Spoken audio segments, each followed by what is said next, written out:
The first-class cabin of Horizon Air Flight 220 that morning shone like a luxury suite in the sky.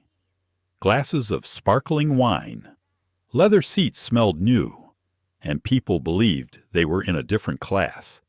But just a few minutes later, the place that was supposed to be a symbol of privilege turned into the stage for an unexpected lesson. A white woman, successful in appearance, with a condescending voice, blocked the path of a young black businessman, simply because she believed someone like her cannot sit in first class. When asked to leave her seat, the woman screamed, insulted, and live-streamed to expose the crook. But just a few minutes later, she was the one who had the entire cabin staring. When the truth was revealed, with a sentence that silenced everyone, "I am the one who built this airline." It was not just a story about racism. It's a lesson in how justice really resonates, not with a shout, but with calm, dignity, and wisdom. And you're about to see it all.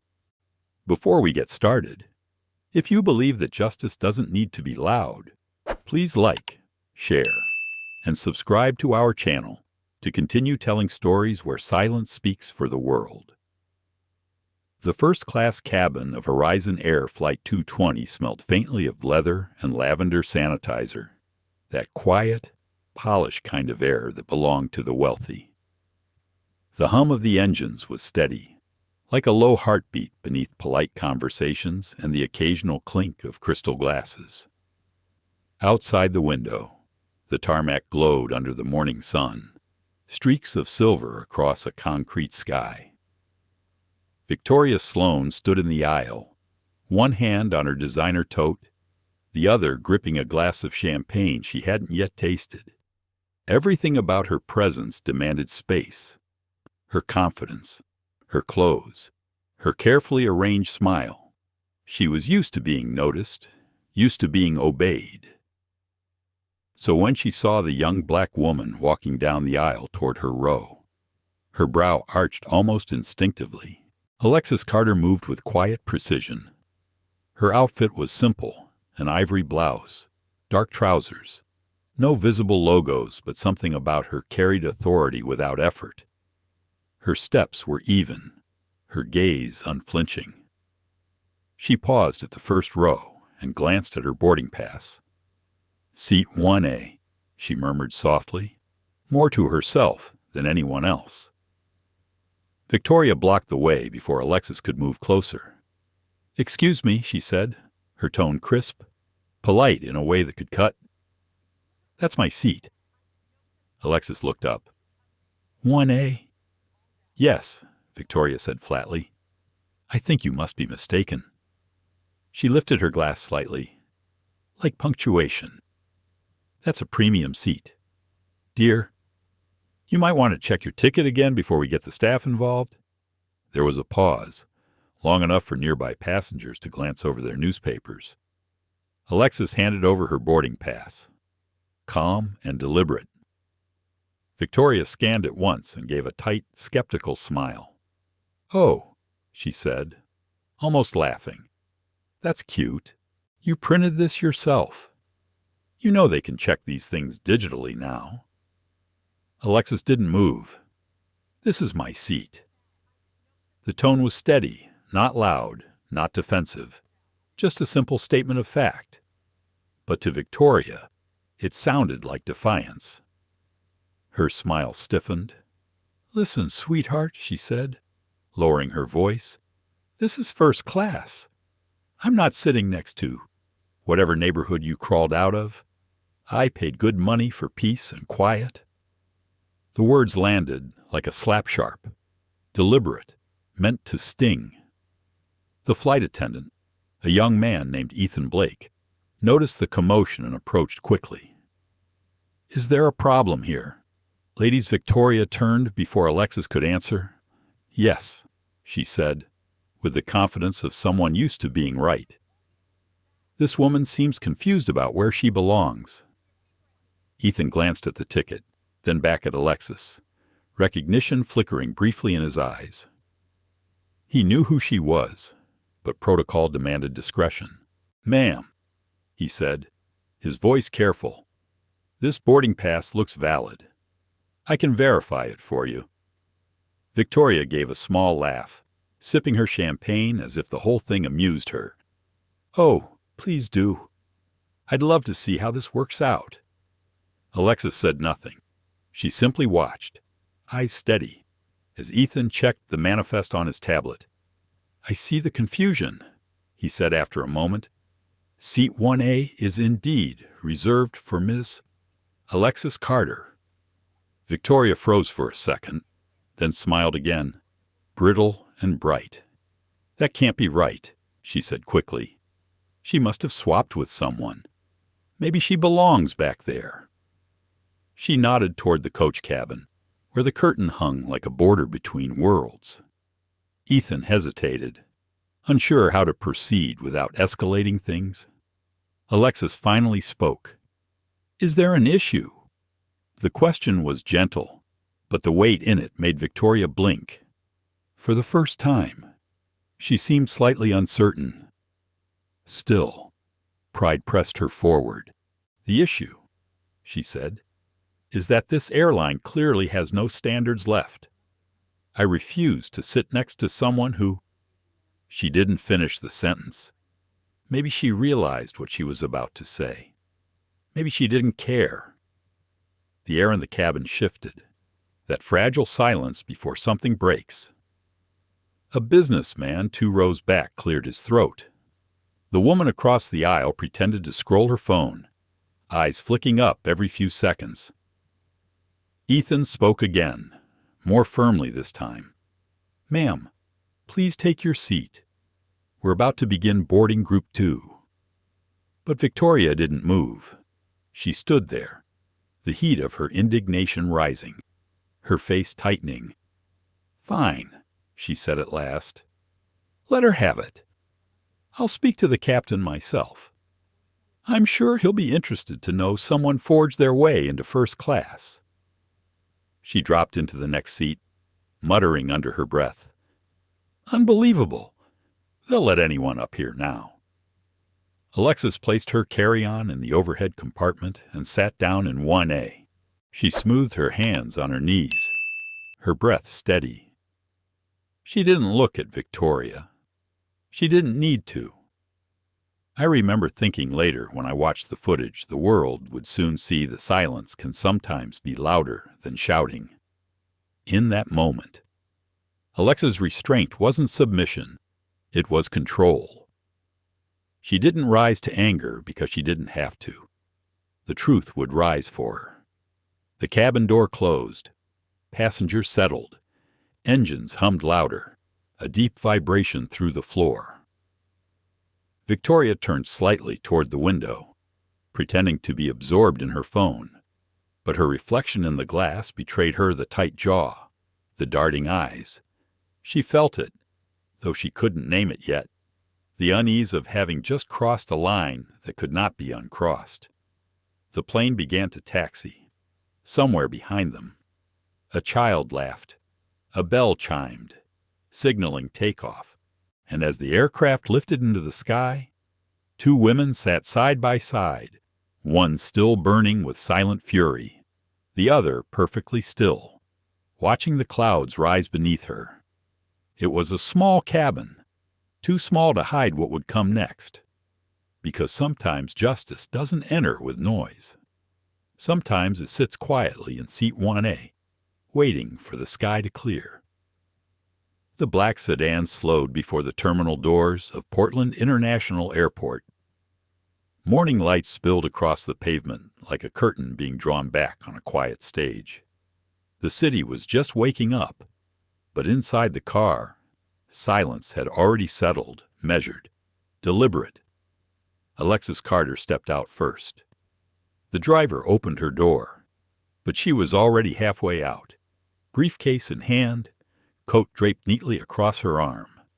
Her movements were precise, unhurried, the kind that came from years of knowing that control was not a privilege, it was survival. From a distance, she could have been anyone, another business traveler on another morning flight. But there was a stillness about her that made people glance twice. Not out of recognition, but respect. She didn't seek attention. It found her naturally, the way gravity finds weight. The air was crisp, sharp with jet fuel and sea wind. Alexis adjusted her scarf and looked up at the wide glass facade of the terminal. The same entrance where, 12 years ago, she had sold bottled water and snacks from a folding table to pay her tuition. She remembered the cold from those mornings, how it crawled into her bones, and whispered that dreams were for other people. Now, her company's logo, Horizon Air, was plastered across the same building. A quiet smile touched her lips. It wasn't pride, it was acknowledgement. The kind you give an old friend after a long, hard road. Inside, the airport pulsed with rhythm wheels rolling, heels clicking, muffled announcements blending with the low hum of life in transit. Alexis moved through it like a note in a familiar song. Her security pass cleared her through private check-in. But she didn't use it. Not today. She wanted to walk among the passengers, see what they saw, feel what they felt. Her assistant had offered to arrange VIP access. She'd refused gently. "If I only fly above them," she'd said, "I'll forget what the ground feels like." The staff at the Horizon counter greeted her with polite smiles that shifted into quiet recognition. They didn't bow or gush. They simply straightened their posture, the subtle sign of respect that said, "We know who you are, and we're proud to serve under your name." "Morning, Ms. Carter," one of them whispered when no one else was near. "Good morning, Jason," she replied. "How's your mother better?" "Out of the hospital last week." "That's good to hear. Tell her I said she still owes me a pie." Jason laughed, and for a moment, the line of tired travelers seemed to move easier. Alexis continued toward the departure gates, rolling her carry-on herself. Her shoes made a soft, steady rhythm against the floor, 3 steps. Pause. 2 steps like a metronome marking the passage of her own calm. She paused near a janitor's cart. "Carlos," she greeted the man mopping the tile. "Your daughter, did she get the scholarship?" Carlos looked up, startled that she remembered. "Si, Ms. Carter. She starts next month at Oregon Tech. Thank you for the recommendation letter." Alexis smiled, almost imperceptibly. She earned it herself. "Carlos, make sure she knows that." He nodded, eyes glistening. She moved on. People often mistook her quietness for distance. In truth, she was listening to tone, to silence, to the 1,000 invisible wires that connected her airline to the people who kept it running. That was her compass. At the gate, her phone buzzed. A message from her COO. Thomas merger meeting confirmed. Houston at noon. Lone Star board ready. She read it once, then looked out at the planes resting beyond the glass. Mergers meant numbers, leverage, strategy. But beneath all of it, she thought about passengers, how every seat held a story, a heartbeat, a choice to trust the sky. She typed back, "Understood. Boarding in 15. Let's make sure we lead with integrity." As she sent the message, a group of business travelers walked past her, laughing loudly. One of them pointed discreetly, recognizing her face from a magazine cover. "Is that her?" he whispered. Another man shrugged. "Can't be. CEOs don't fly commercial." She heard it, but didn't react. She rarely did. Inside, a smaller voice murmured, the faint first-person echo she almost never let surface. "If they knew how many nights I slept in my car, they'd understand why I still choose economy over arrogance."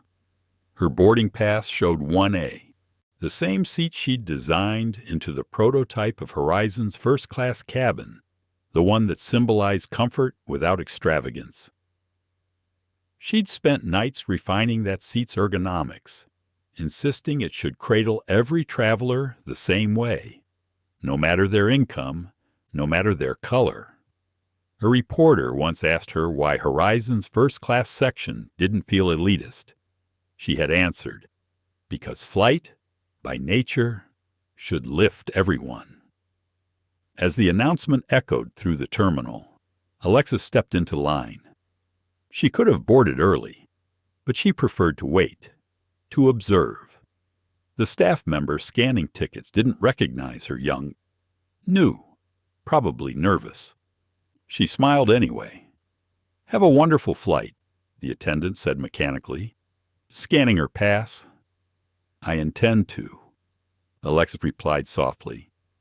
A tall woman in a tailored white coat pushed past her, muttering something under her breath about slow lines. The woman's perfume arrived before her voice sharp. Expensive, she was the kind of passenger who spoke to people as if they were extensions of her luggage. Alexis stepped aside, letting her go first. She would later learn the name Victoria Sloan, but in that moment, she was just another reflection of how power behaves when it thinks no one's watching. Alexis waited a moment, then followed her down the jet bridge. The hum of the engines grew louder. A faint vibration pulsed through the floor, the heartbeat of flight itself. She always paused before stepping onto a plane, not from fear, but from reverence.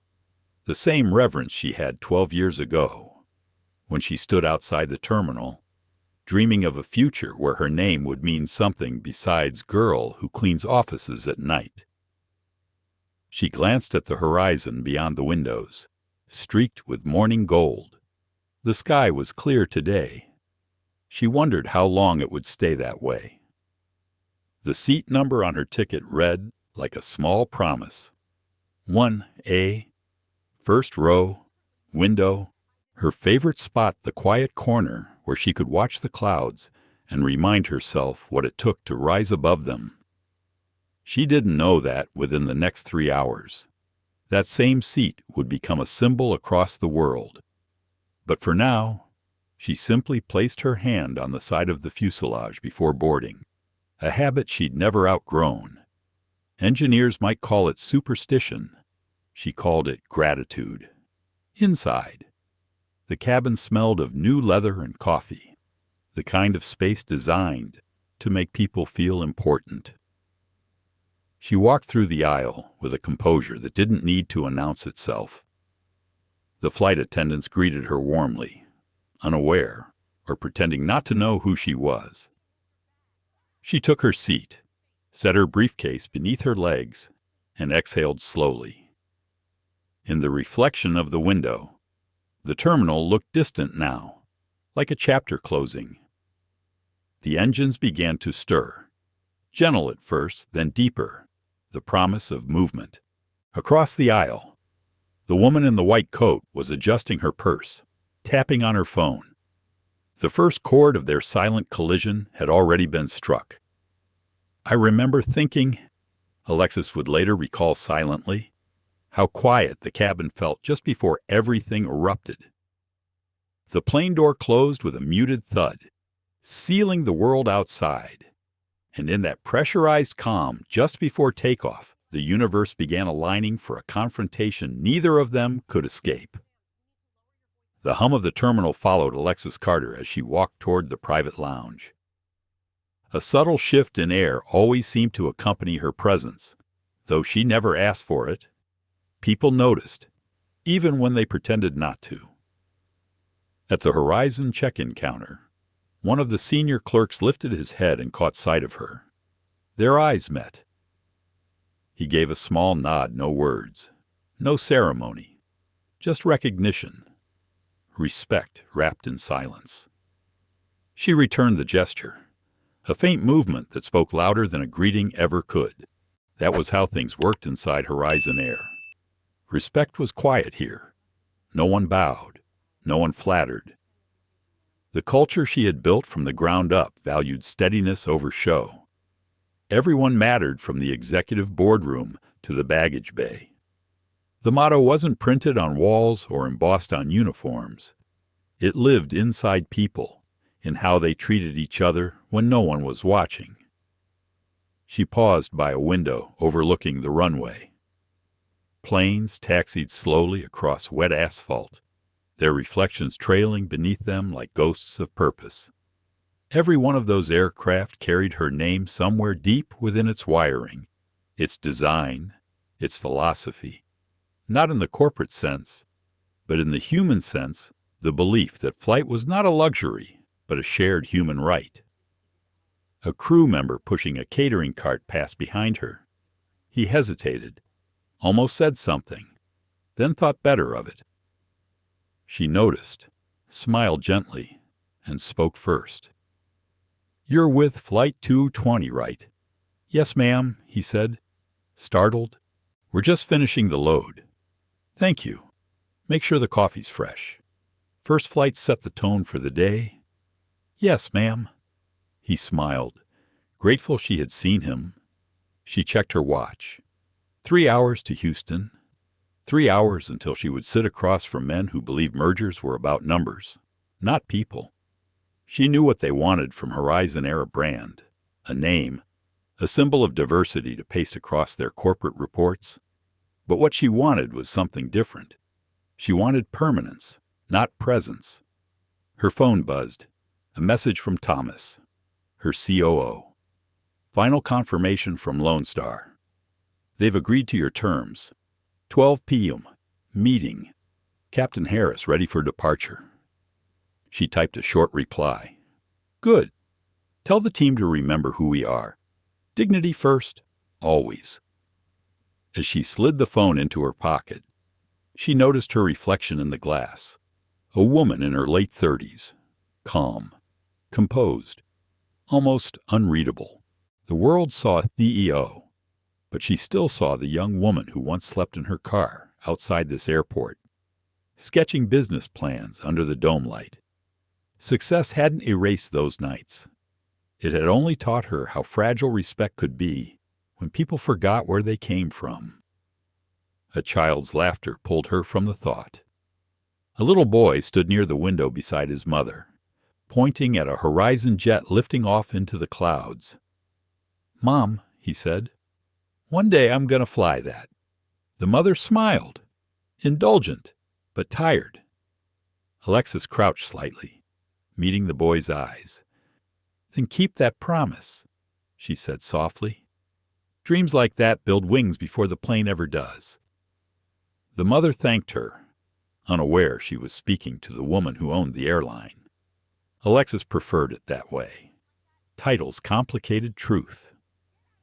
She continued toward the boarding gate. As she walked, she noticed the small details that other travelers ignored: the uneven seam in the carpet, the flickering overhead light near gate C14, the smell of overbrewed coffee drifting from the lounge. Most executives saw airports as temporary stages for their importance. She saw them as living ecosystems, each flaw, each gesture, each tone of voice, adding to the invisible architecture of trust.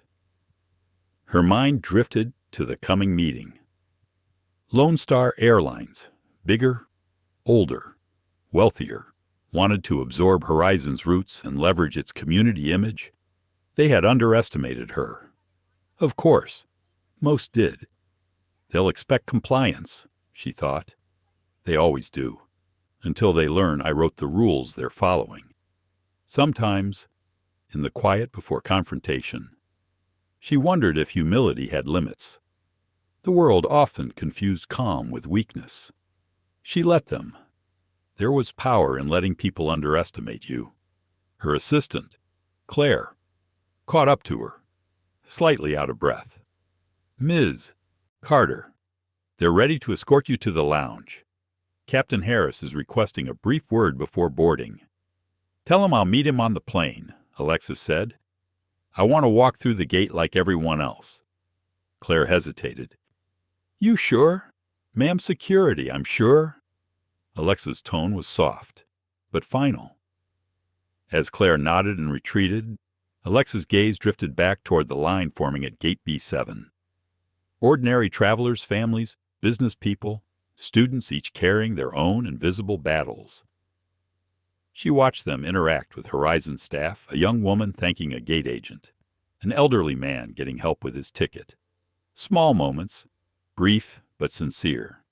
That was her measure of success, not market share. A memory surfaced an early morning 12 years ago. Rain slicking the sidewalks. She was 24, holding a cardboard sign that read "Dreams Fly Cheap." She had been selling sandwiches to passing travelers, her fingers numb, her hope barely warm. One man had stopped, bought two, and said, "Keep your change. You've got something in your eyes that doesn't quit." She had carried those words for years, through every rejection, every closed door, every patronizing smile that told her she didn't belong in boardrooms. Now, the boardrooms called her. She breathed deeply, grounding herself. Every empire, she murmured internally, starts with someone who refuses to stop showing up. The boarding announcement broke through the hum. Flight 220 to Houston. First class and priority passengers. Alexis waited. She always did. Watching people rush to be first taught her more about character than any resume ever could. Across the room, a young Horizon trainee held the gate scanner awkwardly, clearly nervous. He glanced up, saw her, and froze for half a second. She gave him a calm nod, permission to be human. He exhaled, shoulders loosening. It was subtle moments like that, she thought, that built cultures, not speeches or slogans, but glances that said, "I see you." When her turn came, she handed over her ticket.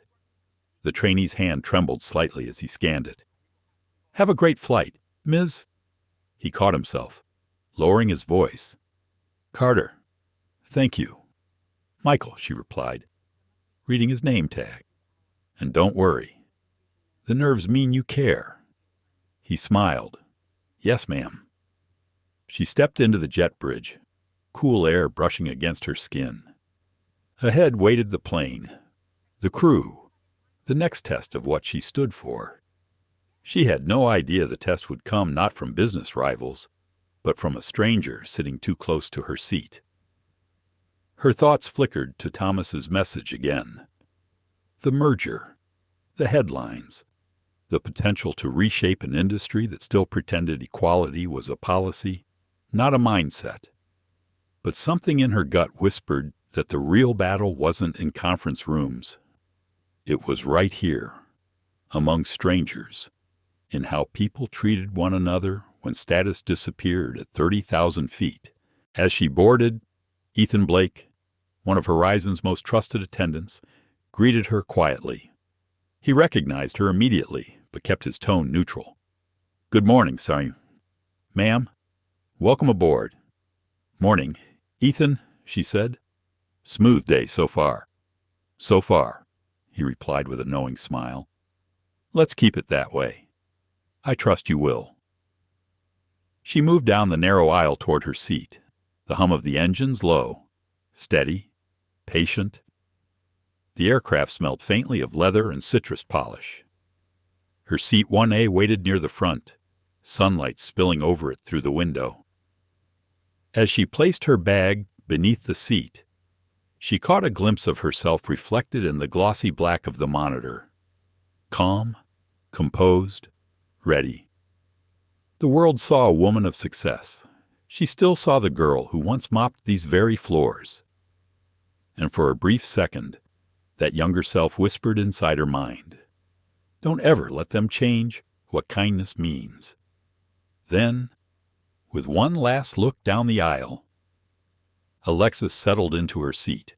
She had no way of knowing that within the hour, every value she had built, respect, equality, quiet strength would be tested in front of a plane full of witnesses. But for now, she simply folded her hands, took a slow breath, and waited for the engines to rise. The line at the security checkpoint moved in slow, uneven waves.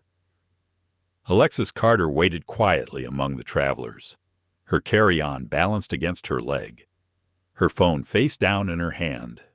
Around her, the world moved fast beeping scanners, plastic trays sliding down belts, hurried apologies, the tired rhythm of modern travel. She stood still inside it, as if calm were her private rebellion against the rush. A few feet ahead, an older man with a faded denim jacket looked lost. His boarding pass trembled slightly in his fingers as he turned it over again and again, trying to make sense of the printed codes.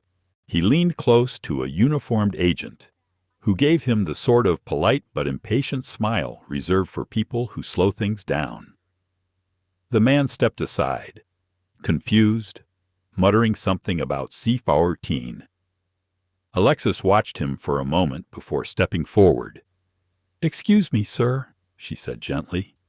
"You look like you're heading to C-14. He blinked, surprised by the warmth in her tone. "That's right, young lady. I can't seem to find it. These signs change every time I come through. C-14 is a bit tricky," she said. "You're in B concourse now. You'll need to take the tram one level down, then follow the blue arrows." The man frowned at the maze of directions. She smiled. "How about I walk you part of the way I'm headed that direction?" They started toward the escalator.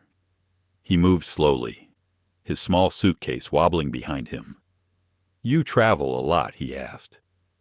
"I do," she said. "It comes with the job." "What line of work are you in?" Alexis hesitated for just a breath. Titles always change the tone of a conversation. "Aviation," she said simply. "I help people get where they need to go." He chuckled. "That's mighty important work." "I'm flying to Houston to see my granddaughter. First time I'll meet her in person." "She'll be lucky to have you there," Alexis said. "At the tram doors." She pointed toward the signs again. "That'll take you straight to C-14. When you get there, ask for Gate Agent Morgan. She's one of the best we've got." The old man smiled, his eyes soft with gratitude. "Thank you, miss. Not many people take the time anymore." She inclined her head slightly. "Safe travels." As the tram slid away, Alexis caught her reflection in the glass again. She thought about what he'd said, not many people take the time anymore. It was true. The higher she climbed, the faster the world seemed to move, as if compassion was something success couldn't afford. She had promised herself she'd never let that happen. She took the escalator back up and past the maintenance corridor where Carlos was working. His cart was piled with cleaning supplies, and a radio played softly in Spanish. He looked up when he saw her, eyes widening, then quickly looked down again as if unsure whether to greet her while holding a mop. "Morning." "Carlos?" she said. He froze for half a second, then smiled nervously. "Good morning. Ms. Carter. Didn't expect to see you down here. I was just stretching my legs before the flight. How's your daughter doing? I heard she got into Oregon Tech." He straightened, pride overtaking surprise. "Yes, ma'am. Full scholarship in engineering. She still can't believe it. I told her you wrote that recommendation." "I only confirmed what was already true," Alexis said. "She earned it. Tell her I'm proud of her and that we'll be looking for interns next summer." Carlos's voice cracked slightly. "Thank you, Ms. Carter. Really, thank you." She smiled, a quiet curve of reassurance. "Just keep doing what you're doing. This place runs because of people like you." He nodded, eyes shining, and she walked away before the emotion could deepen into awkwardness. She passed through the glass walkway, connecting concourses. Below, Luggage carts zipped between planes, each one marked with Horizon's emblem, a simple circle encasing the rising line of a sun. She'd chosen that design herself years ago. The circle stood for continuity. The line stood for ascent. But together, they meant balance. Inside the lounge, a flat screen displayed the morning news markets climbing. Mergers speculated. Familiar faces of corporate ambition. Alexis muted the sound with the remote before sitting. Her assistant, Claire, approached with a fresh tablet. "Your presentation for Houston is ready." Thomas added the revised forecast slides. "Good," Alexis said. "Send the final deck to my email. I'll review it on the flight." Claire hesitated, lowering her voice. "Everyone's talking about this merger. Ma'am, some think it could change how smaller carriers are treated in the industry." Alexis looked out the window again. "Change never starts in boardrooms.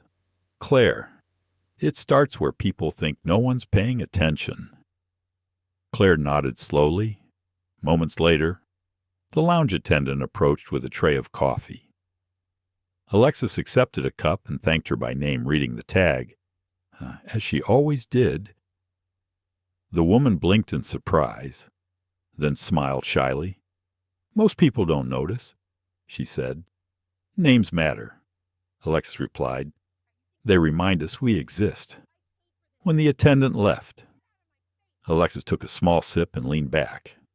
Around her, conversations hummed stocks, schedules, delays, the everyday noise of achievement. But beneath it, she heard something else. The rhythm of people doing their best to stay human in systems that forgot what humanity felt like. "Sometimes I wonder," she thought, "if kindness is the last luxury we can still afford." Her phone buzzed again. A new message from Thomas Weather, clear in Houston. "Captain Harris reports on schedule. See you soon." She typed a brief response. "Wheels up in 30. Let's stay grounded, even in the sky." A moment later, an airport announcement echoed overhead. "Horizon Flight 220 to Houston. Boarding first-class passengers." She stood, smoothing her jacket, and walked toward the gate. Along the way, a young couple argued quietly over their boarding passes. The woman's eyes looked anxious, the man frustrated. Alexis paused. "You're looking for Flight 220, she asked. They nodded, relieved. "We thought it was canceled," the woman said. "No," Alexis answered, gesturing toward the gate. "Just move to B7.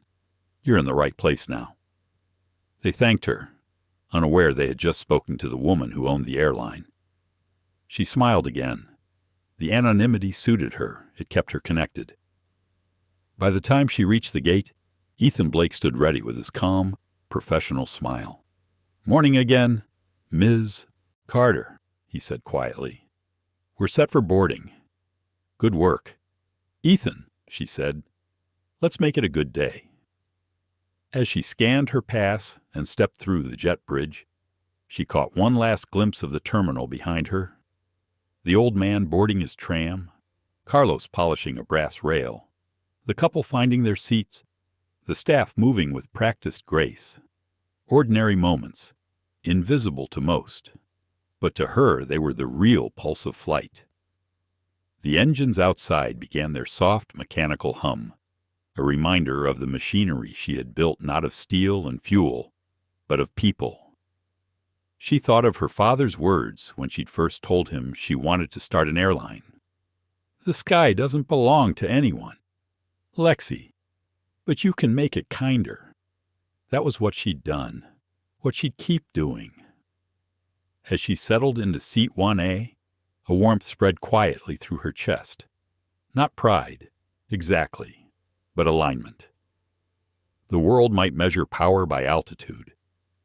She measured it by compassion. Outside, sunlight glinted off the horizon. The runway stretched ahead like a promise. She whispered inwardly, barely a thought. "As long as I remember the people, I'll never lose the purpose. The seatbelt light chimed softly above her, signaling that everything was ready for takeoff. She didn't know that within hours, the values she carried like armor would be tested in front of strangers and cameras. For now, she simply closed her eyes and let the silence of the cabin hold her steady. The meeting room at Horizon's Portland headquarters was still, its glass walls reflecting the gray afternoon sky. Outside, the rain slid down the windows in thin, unbroken lines, an old Pacific Northwest rhythm that felt almost ceremonial. Inside, the quiet hum of machines and the steady flicker of screens carried a different kind of storm. Alexis Carter sat at the end of the table, listening. Claire stood beside the display monitor, hands folded, eyes hesitant. She'd been pacing through data for 10 minutes but hadn't yet met Alexis' gaze. "Go ahead," Alexis said finally. Her voice was calm, but it carried the weight of command, the kind that expected truth, not comfort. Claire tapped her tablet. "We've received 3 formal complaints this week. 2 from Phoenix, 1 from Denver, all connected to discriminatory behavior." The room shifted. Not a sound, but a vibration, the kind that lives between breaths when people sense trouble. "Read them," Alexis said. Claire cleared her throat. Phoenix, an elderly black couple, reported being reassigned from business class to coach after seat maintenance issues. Later, they discovered their original seats were sold to late-arriving passengers. White passengers. Alexis said nothing, her eyes fixed on the rainfall outside. Denver. Claire continued. A flight attendant allegedly refused to assist a Latina mother traveling with 2 children. The report says the attendant claimed she didn't understand her English. The passenger filed a complaint with the Civil Rights Office yesterday. The silence in the room lengthened, heavy but controlled. Finally, Alexis spoke, and the third, Claire hesitated. A Horizon pilot overheard a ground staff member at Phoenix joke about the diversity quota finally paying off, referring to one of our new flight captains. It was caught on a passenger's video. It's spreading online. Alexis exhaled slowly. "Show me." Claire tapped again, and the video filled the screen, a short, shaky clip recorded from a phone. The laughter was faint, but clear enough. I know someone's careless remark floating in an airport breeze, amplified by a world eager for outrage. Alexis didn't flinch, didn't sigh, didn't frown. She simply watched. Then she pressed her palms together, fingertips touching lightly beneath her chin. "How long has this been brewing?" Claire spoke softly. "We've seen isolated reports for months, but nothing this concentrated. It seems to be escalating." Alexa's voice was even. Escalating means culture drift. Culture drift means leadership failure. Whose responsibility is that Claire lowered her eyes? Ultimately, all of ours, ma'am. Alexis nodded once. "Correct." She rose from her chair and walked toward the window. The rain had softened now, more mist than storm. In her reflection, she saw not a CEO but a custodian, someone tasked with protecting a promise. Horizon Air had been built on that promise that dignity would be non-negotiable. Not a slogan, a standard. "I built this company on the idea that flight should equal freedom," she said quietly. "If discrimination lives anywhere inside it, even in whispers, then we've already lost altitude." She turned. "I'll go myself." Claire blinked. "To Phoenix? To Phoenix. Denver. Maybe more. Anonymous, unannounced. If our people forget what we stand for, I need to remind them in person." "Ma'am," Claire said cautiously, "that's not safe. You're recognizable, especially with the merger talk." What if someone Alexis cut her off with a small shake of her head? The higher you rise, the less truth people show you. Sometimes you have to step off the pedestal to see what's real. For a moment, Claire looked as if she might argue. Then she nodded. I'll arrange your travel under a guest profile. No, Alexis said. No special bookings. I want the regular route. No VIP status. No flags on the manifest. Just a name, Alexis C. Nothing else. Claire hesitated. You really want to do this alone? I won't understand the cracks unless I feel them beneath my feet. Alexis replied. Her tone was calm, almost gentle, but there was no mistaking the resolve. Later that evening, the airport lights gleamed like 1,000 tiny lanterns scattered across the tarmac. Alexis stood near the terminal window, suitcase at her side, coat folded neatly over her arm. She was dressed simply jeans, a navy blazer, no makeup beyond necessity. She looked less like a CEO and more like a woman traveling for work, someone whose story didn't yet have a headline. The boarding call for Horizon Flight 220 echoed faintly over the PA. She watched the crew move with practiced efficiency. It was her favorite part of the business, the choreography of trust, unseen by most, but beautiful in its precision. In the reflection on the glass, she saw her own eyes steady, searching. Sometimes I wonder if power is just another kind of blindness, she thought, the kind that makes you forget what it's like to wait in line. As she walked through the terminal, passengers brushed past her, some polite, some impatient. She smiled at a child clutching a stuffed animal, nodded to a tired mother balancing a tray of snacks. No one recognized her, and that anonymity felt like freedom. Near Gate B7, she noticed a group of Horizon employees chatting in low tones. One of them mentioned the Phoenix video. It's a setup, a man said dismissively. People play the race card for clicks now. Another shrugged. Maybe, maybe not. Either way, it's bad press. Alexis slowed her pace but didn't stop. Bad press, she thought. Not bad behavior, bad press. It was a distinction that told her everything she needed to know. At the gate, the young trainee Michael was scanning tickets. He looked tired but focused. His smile wavered as he dealt with a passenger complaining about seat assignments. He handled it with patience, and Alexis felt a small flicker of pride. The right kind of people were still here, doing the quiet work that kept dignity alive. When her turn came, he greeted her politely, unaware of who she was. Good evening, ma'am. Have a pleasant flight. Thank you.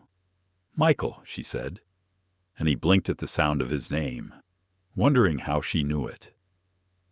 She took her ticket and walked down the jet bridge. The air grew cooler, the hum of the engines louder. The smell of jet fuel always brought her back to her first job cleaning aircraft floors at night, long before titles and headlines. Inside the plane, she nodded at Ethan Blake, who stood near the galley. He recognized her immediately, but masked it behind a professional calm. Welcome aboard, he said quietly. She gave him a look that said everything without words. Keep it discreet. He nodded once. Understood, ma'am. As she moved toward seat 1A, she felt the small weight of the moment settle around her. This was more than a flight. It was a test, not of her company, but of the system it represented, the invisible hierarchy of skies and service, of privilege and patience. Outside, the rain had stopped. The night sky hung heavy with unspoken truths. She sat down, fastening her belt, her gaze turning toward the faint reflection in the window. I need to see it for myself, she thought. Not the statistics, not the headlines, the behavior, the eyes, the tone, the pause before respect, somewhere behind her. The murmur of boarding continued. voices blending different accents, different tempers, one shared space, a perfect microcosm of the world she was trying to fix. She closed her eyes briefly, listening to the rhythm of footsteps, the shuffle of luggage, the whispered apologies.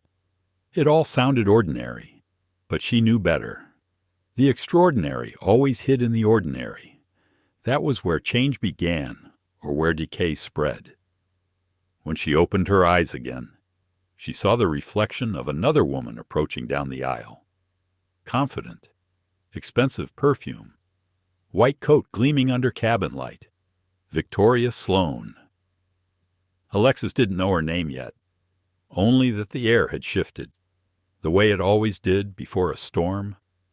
Sometimes, she thought quietly, the clouds we chase aren't in the sky, they're sitting right beside us. The engines began to hum louder. Horizon Flight 220 was ready for takeoff. The line for boarding snaked slowly through the gate, a living chain of impatience and routine. Alexis Carter stood among the travelers, her posture calm, her expression unreadable. She could have bypassed the line with a single gesture. A quiet word to any of the staff who recognized her would have brought a flood of deference and quick apologies. But she stayed. Waiting was part of the work. She wanted to see the process as it was, not as people performed it when they knew who was watching. That was the danger of power. It bent reality around you until every moment became a reflection of courtesy rather than truth. The man in front of her sighed loudly, checking his watch. The woman behind her whispered into her phone, complaining about delays. Alexis listened, absorbing everything. The temperature of the air, the smell of recycled coffee drifting from the nearby kiosk, the faint scuff of shoes against tile. She noticed how a gate agent's smile faltered after the 10th question about upgrades. These small fractures revealed more about the state of the company than any report could. When the line stalled again, Alexis shifted slightly, studying the boarding area. She noted how the carpet was clean but worn near the edges, how the air vents gave off a faint hum that muffled conversation. The scent of lemon polish clung to the seats near the window too strong, suggesting the crew had rushed their cleaning. She wrote it down mentally, as she always did. Horizon's promise was not luxury, it was consistency. A couple near the counter argued about seating assignments. The gate attendant, a young woman named Morgan, kept her tone level, her patience thin but professional. Alexis watched closely. Empathy under pressure. That's where service either lives or dies, she thought. When it was finally her turn to board, Morgan smiled automatically, then blinked, sensing something about this passenger's calm. "Have a wonderful flight," she said, voice polite but distant. "Thank you," Alexa replied, her tone warm enough to steady the moment. "You're doing great, by the way." Morgan's eyes softened, surprise flickering behind them. "Thanks, ma'am. It's been one of those mornings?" "They all are," Alexis said. She stepped onto the jet bridge, the air cooling around her. The narrow tunnel vibrated faintly with the heartbeat of the aircraft beyond. She always paused before entering a plane. It was a habit, a small ritual of respect. To most, flying was routine.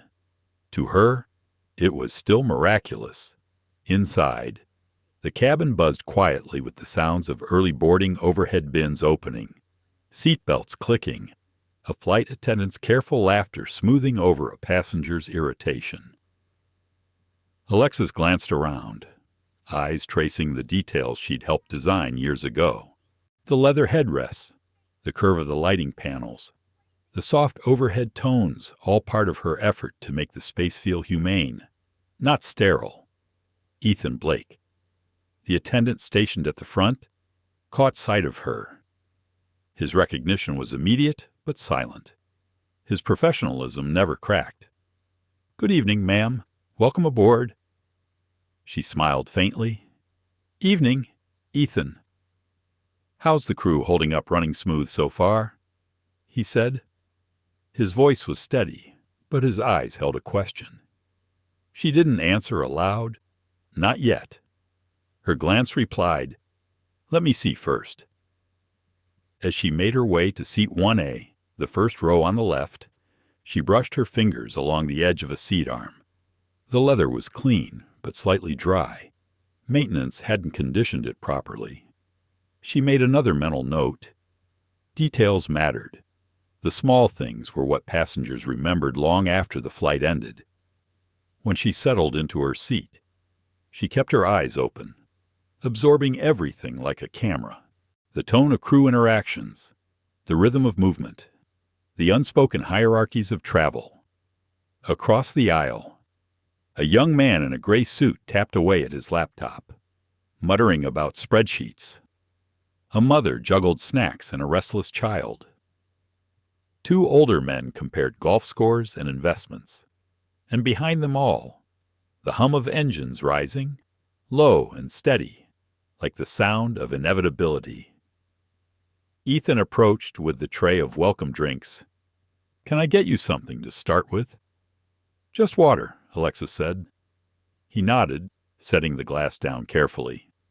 She could tell he was proud, but cautious, aware that her presence meant this flight mattered more than most. She turned her head toward the window. Outside, baggage handlers moved like shadows under the floodlights.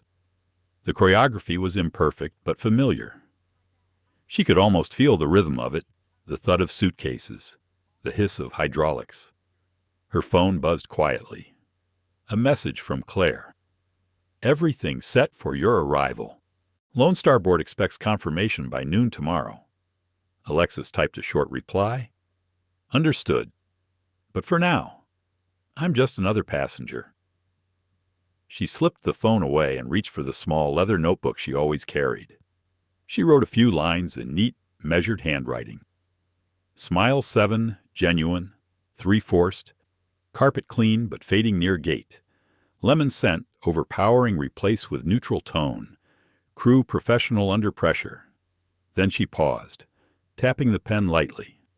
Passengers feel observed but not cared for. Find balance. She closed the notebook. Observation was important, but so was intention. Her role wasn't to catch people failing, it was to understand why they did. A faint announcement crackled through the cabin speakers. "We'll be departing shortly. Please fasten your seatbelts and ensure all devices are set to airplane mode." The plane began to move. Alexis felt the familiar pull of acceleration beneath her feet. For a moment, she closed her eyes, listening to the engines build power. This is where it begins, she thought. Not in conference rooms, not in board votes, in aisles and seats, and every unnoticed detail that tells people what kind of world they live in. The aircraft lifted smoothly into the night. City lights scattered below like fragments of memory. And Alexis felt the same quiet awe she always did. She had built this airline from scraps of hope and exhaustion, piece by piece. But lately, the sky she loved so deeply had started to feel heavier, burdened by something unseen. A soft chime broke her thoughts. The seatbelt sign dimmed. Ethan moved down the aisle, checking latches, smiling, steady. Alexis studied the passengers again, her eyes scanning the cabin's emotional weather. That was when she saw her, the woman in the white coat, confident, polished, perfectly styled. Her movements were sharp, her tone commanding. She looked at everything as if she owned it. Alexis had seen that look before, in boardrooms and news interviews, the expression of someone used to being deferred to. The woman glanced briefly at Alexis, then away, as if the sight of her didn't warrant curiosity. The dismissal was subtle but familiar. It wasn't new. Alexis took a slow breath, steady as ever. If you want to see who people are, sit quietly long enough. The masks always slip before landing. The engine steadied at cruising altitude. The world outside was all darkness and stars. Somewhere in that vast silence, Alexis Carter decided she wouldn't just observe this time. She would let the truth come to her, unfiltered, unguarded. That was why she'd stepped into the line like everyone else. Why she'd refused the comfort of status. Power meant nothing if it couldn't face its own reflection. She took another sip of water, her gaze still calm, her posture still unshaken. The woman across the aisle laughed loudly, ordering wine, calling for attention. The sound drifted over like turbulence waiting to form. Soon enough, Alexis thought, the test will begin outside. The night sky stretched wide and indifferent. Inside, the quiet hum of the cabin carried the soft tension of fates already colliding. The line at Gate B7 moved with the usual mix of restlessness and routine. Ethan Blake, the lead attendant for Horizon Flight 220, checked his manifest one last time. The plane was ready, the crew in place, and for a fleeting moment, the night seemed steady. That calm ended the instant she arrived. Victoria Sloan cut through the terminal like a sharp gust of wind, loud, perfumed, and impossible to ignore. Her heels clicked with the precision of someone accustomed to being obeyed. The kind of woman who didn't ask for attention because she'd never once needed to. Heads turned automatically. "Excuse me," she said to no one and everyone at once, dragging a silver suitcase that gleamed like a mirror. "Can someone tell me why the first-class line is moving slower than economy? This is ridiculous." Her tone wasn't angry, it was condescending, polished by years of corporate dominance. The gate agent, Morgan, offered a strained smile. "Good evening, ma'am. We'll begin boarding in just a few minutes. Thank you for your patience." Victoria laughed quietly. That kind of laugh that wasn't laughter at all. "Patience is for people with nowhere to be, sweetheart. I have a contract meeting in Houston worth more than your annual salary." Morgan froze, cheeks flushing. She managed to keep her professional tone. "Of course, ma'am. Please have your boarding pass ready when I call your group."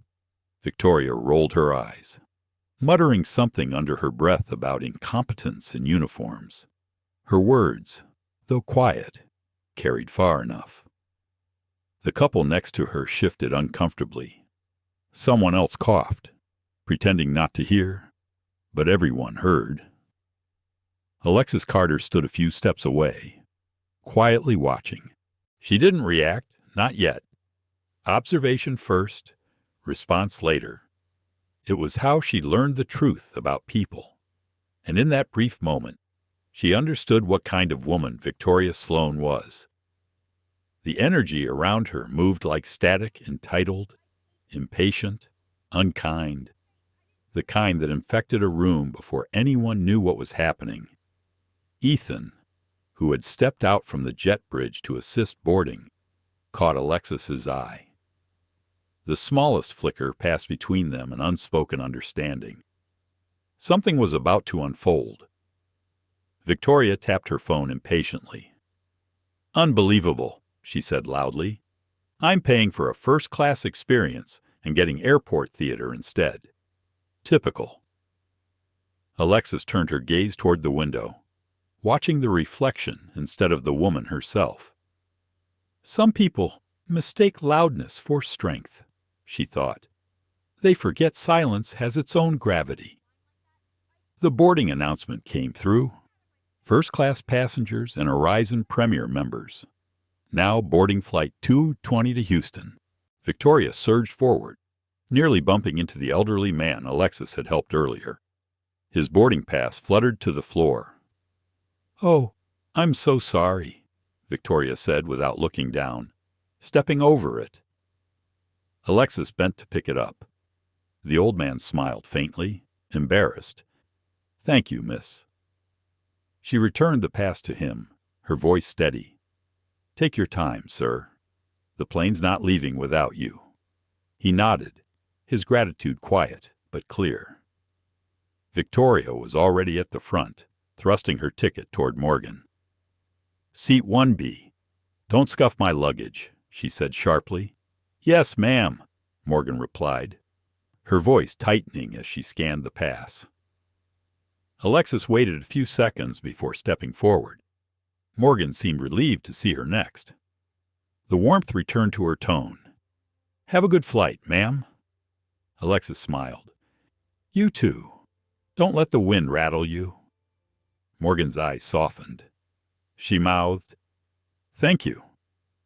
As Alexis walked down the jet bridge, inside the aircraft, Victoria was already in motion, her presence stretching wider than her seat. She placed her coat in the overhead bin, then immediately began rearranging the compartments around her. "Who designed this?" she asked no one. "The bins are too small. I swear, every airline gets cheaper every year." Ethan greeted her with his practiced calm. "Good evening, ma'am. May I take your coat?" "I've already handled it," she said, waving him off. Then she turned, inspecting the cabin. "And I hope the champagne's actually cold this time."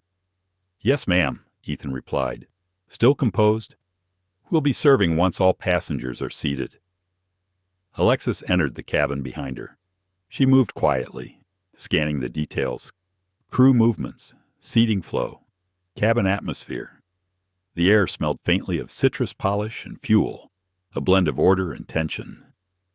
As she reached her seat, she noticed Victoria in 1B, already on her phone, voice raised.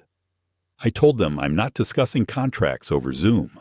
If they want my signature, they can fly to me." "Yes, fly," she laughed, sharp and dismissive. Alexis placed her carry-on under her seat and sat. She didn't look at Victoria directly, but she could feel the heat of that arrogance nearby, the kind that drew energy from dominance. Ethan approached with a tray. "Can I get you something to drink?" "Ma'am, water's fine," Alexis said. Victoria glanced up. "I'll take champagne, and make sure it's not the cheap one." "I can tell." "Yes, ma'am," Ethan replied evenly.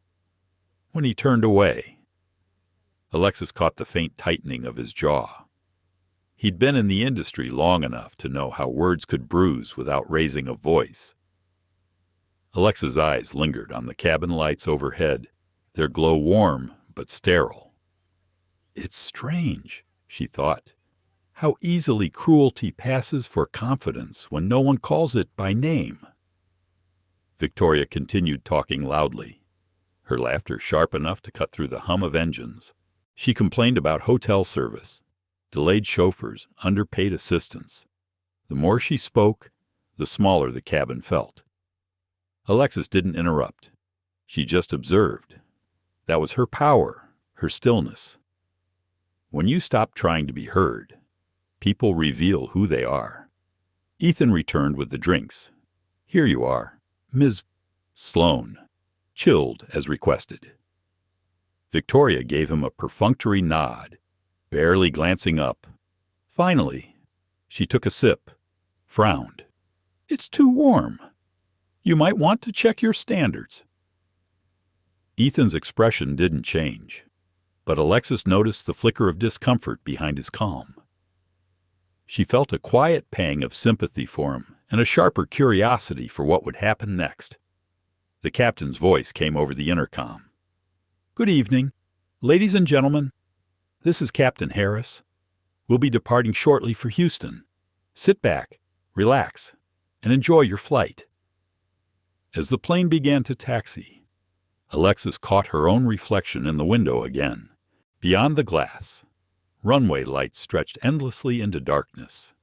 Two worlds, she thought, one fueled by ego, one by empathy, and they're about to collide in the narrowest space imaginable.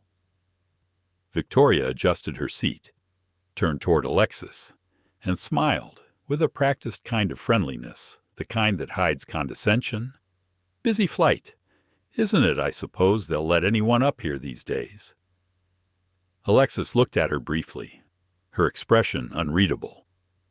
Seems that way, she said softly. Victoria laughed lightly, mistaking restraint for agreement. Exactly. Standards are slipping everywhere. It's hard to find real class anymore. Alexis turned her gaze back to the window. The louder they talk, the more truth they lose, she thought.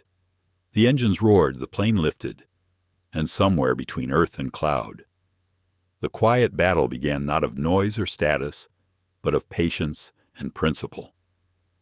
The plane had leveled off, the steady hum of the engine smoothing into the white noise of altitude. Most passengers settled into their small bubbles of comfort headphones, screens, half-finished conversations, but not Victoria Sloane. She was restless, alert, scanning her surroundings with the suspicion of someone who believed the world should always be arranged to her convenience. When Alexis Carter walked down the aisle toward the front row, Victoria's gaze followed her like a motion sensor. There was something about the woman, her quiet confidence, her calm posture that irritated her in ways she couldn't name. Alexis stopped beside seat 1A. To anyone else, it was just another seat. But for her, it held meaning. It was the first seat she ever designed when Horizon Air began its premium cabin program. The leather grain, the slope of the headrest, even the distance from the window, she had chosen it all. Sitting there again felt like revisiting an old promise. She reached for her boarding pass, ready to settle in, but Victoria was faster. She leaned slightly forward, her voice sharp and dismissive. I think you're in the wrong place. Alexis turned her head slowly, her eyes meeting Victoria's. Excuse me. This is seat 1A, Victoria said, tapping the small label near the armrest. And it's mine. Maybe check your ticket again. Ethan Blake, who stood a few rows back observing, felt the air shift. He started to step forward, but Alexis gave the faintest shake of her head. Not yet. Alexis glanced at her ticket, then back at the seat. No mistake, she said evenly. 1A. That's me. Victoria's eyebrows arched. That can't be right. They don't usually sell this seat twice. Unless... Her eyes narrowed slightly. You printed that thing at home, didn't you? The words hung in the air, quiet but heavy. A few passengers nearby looked up from their screens, curiosity flickering behind polite restraint. Alexis's tone didn't change. No, it's a legitimate ticket. Victoria's smile was tight, almost rehearsed. Honey, I've been flying first class for 20 years. I know how this works. Sometimes people try their luck, especially when they think no one's going to question them. Alexis studied her face for a moment. There it is, she thought. The assumption, the reflex that divides us without hesitation. Ethan stepped closer. Ladies, maybe I can Victoria cut him off? No, I'd prefer to handle this directly. Some of us worked hard to afford this seat, and I'm not about to sit next to someone running a scam. Alexis looked down briefly, her expression unreadable. When she spoke, her voice was calm, almost too calm. You believe I'm running a scam because... Victoria gave a small laugh. Because no one in their right mind thinks they can just walk into first class looking. She stopped herself, realizing the sentence was too revealing. Then she added, looking unprepared. Alexis met her gaze squarely. Unprepared. Victoria shrugged. It's not an insult. It's just, you don't exactly look like the type. No offense. The irony of that phrase, no offense, always came right after the blow. Alexis said nothing. She simply stood there, her stillness forcing everyone else to feel their own discomfort. A man in row 2 cleared his throat.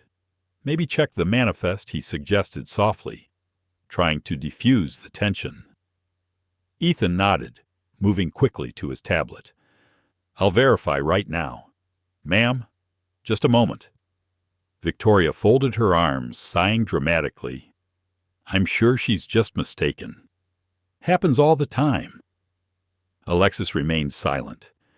Her fingers rested lightly on the headrest, the same one she had once tested in an empty warehouse under fluorescent lights. Back then, she'd worked 16-hour days just to get investors to believe in her design. And now, years later, someone stood here telling her she didn't belong in it. Ethan's voice broke the silence. Ms. Sloan, Ms. Carter's ticket is valid. She's assigned to seat 1A. Victoria blinked. That's impossible. It's correct, Ethan said firmly. You're in 1B. Victoria looked at him as if he'd just suggested she move to the cargo hold. You must be kidding. I always book 1A. It's my seat. Ethan's tone stayed professional. Not on this flight, ma'am. Victoria's face flushed. She looked at Alexis again, eyes narrowing with disbelief and irritation. This is absurd. I'm not sitting next to someone who she stopped short, searching for a word that wouldn't betray her contempt. Who doesn't belong here? Alexis' eyes softened, not with pity, but with a quiet recognition. It's never about the seat, she thought. It's about the story they tell themselves about who deserves it. I believe we both belong here, she said simply, and moved to sit down. Victoria stepped sideways, blocking her. Don't! You're not taking that seat. The cabin went very still. Even the background chatter of other passengers seemed to fade. Alexis looked at her, and for a moment, she almost smiled not from amusement, but from understanding. People like Victoria didn't see others as adversaries. They saw them as mirrors that reflected something they couldn't accept about themselves. Ms. Sloan, Ethan said quietly. Please take your seat so we can prepare for departure. Victoria turned to him, her voice rising. I'm not sitting here until you remove her. This is ridiculous. Check again. She can't be enough, Alexis said softly. It wasn't loud, but the way she said it made even the air pause. Victoria froze. Alexis' tone carried no threat, no anger, just finality. You've made your point. You don't think I belong. That's fine, but the seat is mine. Now please, let me sit down. For a long moment, no one moved. Then, reluctantly, Victoria stepped aside. Alexis sat, fastening her seatbelt with unhurried precision. She looked straight ahead, her face serene. Around them, the quiet spread again, but it was a different kind of quiet, one filled with shame, confusion, and something like realization. Ethan checked the aisle, then gave a small nod to the captain at the cockpit door. The plane was cleared for departure. Victoria lowered herself into 1B with a huff, muttering under her breath, Unbelievable! I'll be filing a complaint. Alexis didn't respond. She stared out the window, watching the tarmac lights slide by like slow comets. Sometimes the loudest battles happen in silence, she thought, and sometimes silence wins first. The engines roared to life. The plane began its run as the aircraft lifted from the runway. The tension between the two women stayed suspended in the air like static, waiting for the right moment to strike. At 30,000 feet, civility is often thinner than the air outside the cabin walls. The plane had leveled into quiet, the soft clinking of glasses and low murmurs filling the first-class section. Ethan Blake moved with quiet efficiency between rows, offering smiles that never quite reached his eyes. He could feel the tension brewing like static before a storm. Victoria Sloane had not stopped talking since takeoff. Her voice cut through the calm, her words sugar-coated in arrogance. "I don't understand why airlines keep lowering their standards," she said, loud enough for half the cabin to hear. "Anyone can buy their way up here now. It used to mean something." No one replied. Passengers pretended to read or stare at their screens. Alexis Carter sat on her seat, still and unreadable, her gaze fixed on the clouds beyond the glass. She didn't react, not even when Victoria's words floated too close to aimless cruelty. Then Victoria turned. "Excuse me," she said to Alexis. "You haven't said a word this entire flight? Are you even supposed to be here?" Alexis looked at her calmly. "I have my ticket." Victoria leaned forward, her eyes narrowing. "Funny. You don't strike me as the first-class type." The words landed heavy in the cabin. A man across the aisle lowered his newspaper. Ethan froze mid-step. Alexis didn't answer. The silence that followed was sharp enough to cut through the hum of the engines. Victoria mistook restraint for weakness. "You know, it's dishonest, really," she continued. "People sneaking into seats they didn't pay for. I see it all the time. No respect for the system, for people who earned their place." Alexis's tone was even. "You think I didn't earn mine?" Victoria laughed softly, but there was nothing kind in it. "Sweetheart, I think you should be honest with yourself. Maybe next time, just book what you can afford. Coach isn't a crime." The cabin went utterly still. Ethan stepped forward. "Ms. Sloane." She ignored him. No, I mean it. These days, everyone feels entitled. I've worked for everything I have, and I won't apologize for not wanting to sit next to—" She stopped, but the hesitation came too late. The venom in her tone filled the blank. Alexis looked at her, expression calm, but her eyes carried something old, something learned from years of enduring exactly this. "I see," she said softly. Victoria's cheeks flushed. "What's that supposed to mean?" "Nothing," Alexis replied. "You've said enough." But Victoria wasn't done. "You people always play the victim card," she snapped. "Always making everything about race or privilege. Maybe if you worked harder instead of feeling sorry for yourself, Ms. Sloane." Ethan's voice broke through, louder than he meant. The passengers turned, shock rippling through the cabin. Victoria ignored him again. She snatched at Alexis's ticket from the side pocket, waving it in the air.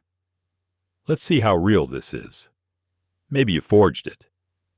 The paper slipped from her fingers, fluttering down between their seats. Ethan reached for it, but Alexis was faster. She picked it up, folded it neatly, and placed it back in her lap. "Are you finished?" she asked quietly. The tone was level, but the control in her voice carried more power than shouting ever could. Even Victoria seemed momentarily silenced by it. A woman 2 rows back whispered, "Oh my God," under her breath.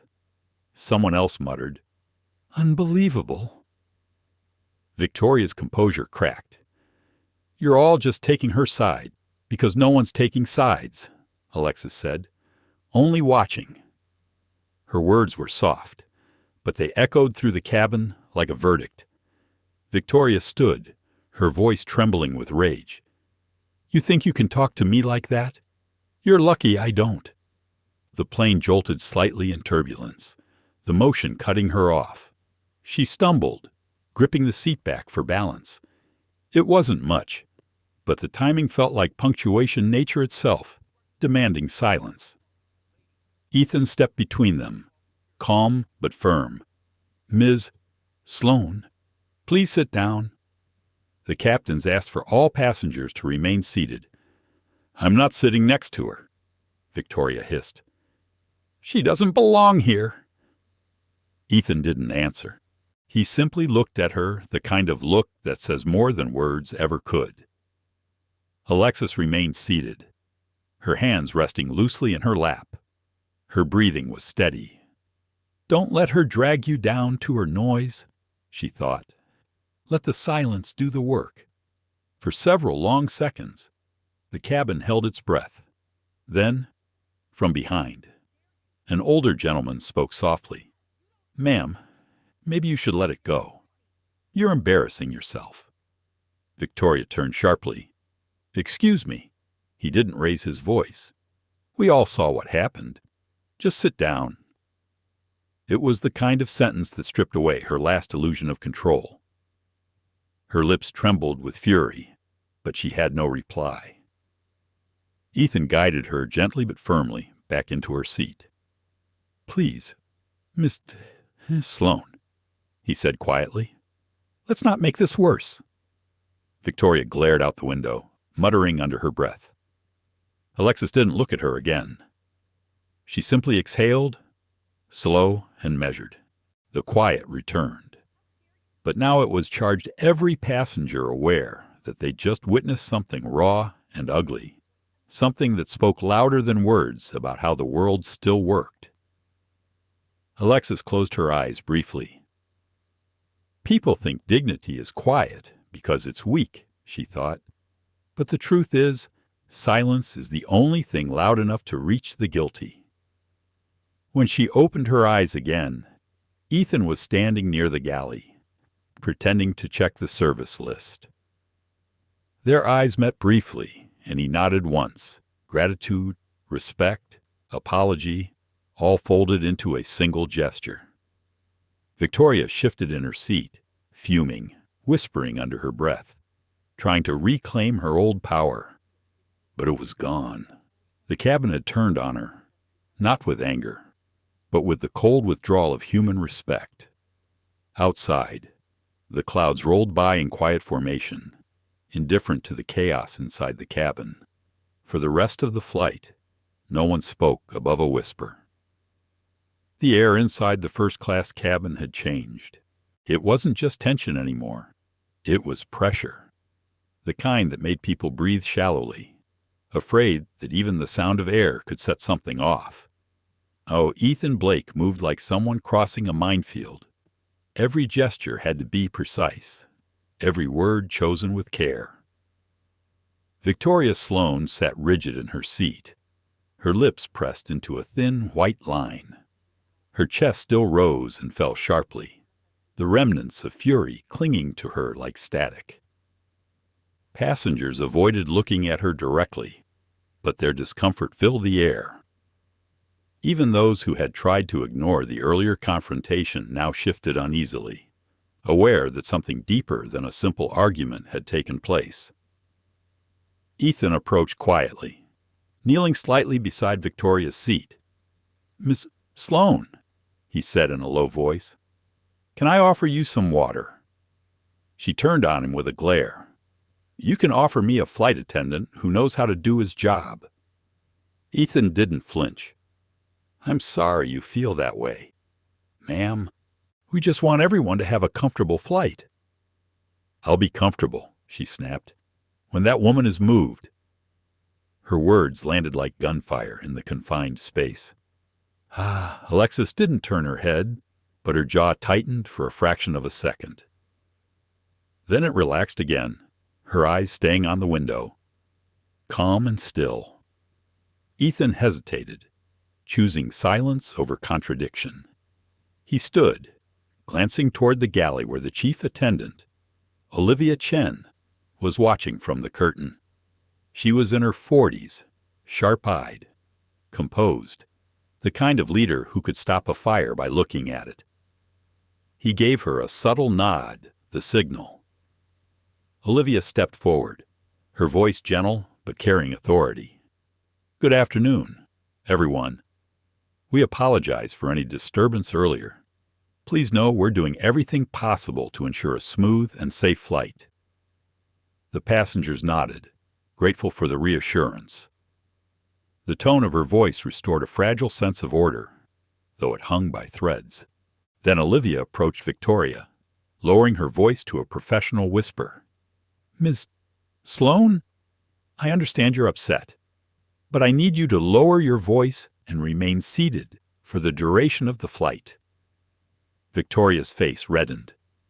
"You're lecturing me. Now I'm asking," Olivia replied evenly. "For the safety and comfort of all passengers, including you." Victoria scoffed, but she didn't raise her voice again. She crossed her arms, turning toward the window with a frustrated huff. Ethan exhaled quietly, but his relief was brief. He could feel the cabin watching every passenger, pretending not to see, but stealing glances all the same. He knew what they were thinking. How did something like this happen on Horizon Air, the airline that prided itself on compassion and inclusivity? He also knew something none of them did. The quiet woman sitting in 1A, the one enduring insult after insult without a word of retaliation, was Alexis Carter, his boss. Not just any boss, but the CEO of the entire airline, the woman whose signature graced his employment papers, the woman who had built the culture of fairness Horizon was known for. He couldn't say a thing. Not yet. He caught Alexa's gaze for a brief second. She gave the smallest nod, a wordless signal of reassurance. She was fine. He wasn't sure he believed her. Olivia returned to the galley, whispering into the interphone to the cockpit. "Captain Harris, situation under control for now. Passenger disturbance. First class section. Keep turbulence steady if possible." "Copy that," came the reply. She leaned against the counter, rubbing the bridge of her nose. "God, this one's different," she muttered. "It's not just attitude. It's something meaner." Ethan nodded. She crossed the line. "Racial." He hesitated, blatantly. Olivia's expression hardened. "Then it's already a reportable incident. We'll handle the paperwork after landing. For now, keep eyes on her. We can't afford another outburst mid-air." He nodded again, but didn't move right away. His thoughts were elsewhere. He'd worked for Alexis for 5 years. He'd seen her in boardrooms, in hangars, in late-night staff briefings when she stayed long after other executives had gone home. She wasn't a CEO who issued orders from a distance. She listened, asked questions, remembered people's names. And now, seeing her subjected to this humiliation while choosing silence over outrage, it was something that gnawed at him deeply. Victoria shifted in her seat again. "Unbelievable," she muttered, loud enough for half the cabin to hear. "They'll let anyone in here. I'm going to call Aeroserve the moment we land. Horizon's finished. You hear me? Finished." Ethan turned away, biting back his frustration. Olivia caught his glance and shook her head slightly. Not yet. Alexis remained motionless, her stillness almost unnatural. To anyone else, it might have seemed like indifference. But Ethan knew better. He'd seen that same composure in strategy meetings when she faced billion-dollar challenges. It wasn't detachment, it was discipline. Alexis finally spoke, her voice quiet but firm. "Ms. Sloane, I assure you, Horizon Air will continue operating. You have nothing to worry about." The way she said it, calm, confident, almost amused, made Victoria whip her head around. And how would you know that Alexis didn't answer? She simply smiled, faint and knowing. "Let's just say I have a good sense for these things." Victoria stared at her, suspicion crossing her face. "You sound awfully sure for someone sitting in stolen luxury." Before Ethan could intervene, Olivia stepped forward again, her patience thinning. "Miss Sloane, that's enough. If this behavior continues, I'll have to file an incident report and contact ground authorities to meet us in Houston." Victoria's face paled. "Are you threatening me?" "No, no, ma'am," Olivia said simply. "I'm reminding you of protocol." That word protocol hung in the air like a warning bell. The passengers stirred quietly, watching as Victoria's shoulders stiffened. For the first time, she seemed uncertain. Alexis turned her gaze back to the clouds. Outside, the horizon glowed soft gold, the afternoon sun bleeding through layers of gray. The irony wasn't lost on her. Horizon, the very name she'd chosen to represent new beginnings, second chances, unity. And here, inside her own creation, that ideal was being tested in the most public way possible. Sometimes the test comes when no one knows you're being tested, she thought. That's when truth shows itself. Ethan passed by again, checking quietly on the passengers. One of them, a young woman clutching a paperback, caught his sleeve. "That lady," she whispered, nodding toward Victoria. "If she says one more thing like that." "I swear," Ethan shook his head gently. "We've got it handled, ma'am." "Thank you." He moved on, his pulse steady but his mind racing. The cabin had become a pressure cooker of suppressed reactions, anger, shame, empathy, discomfort, all simmering under a thin lid of etiquette. One more spark, and the lid would blow. He glanced at Alexis again. She seemed almost serene now, her fingers tracing the edge of her boarding pass, her expression unreadable. But her eyes were sharp, calculating, observing not just the scene, but the people, their choices, their silences, their courage. Maybe that's why she was the CEO. He thought, she's not just watching the airline right now. She's watching humanity at 30,000 feet.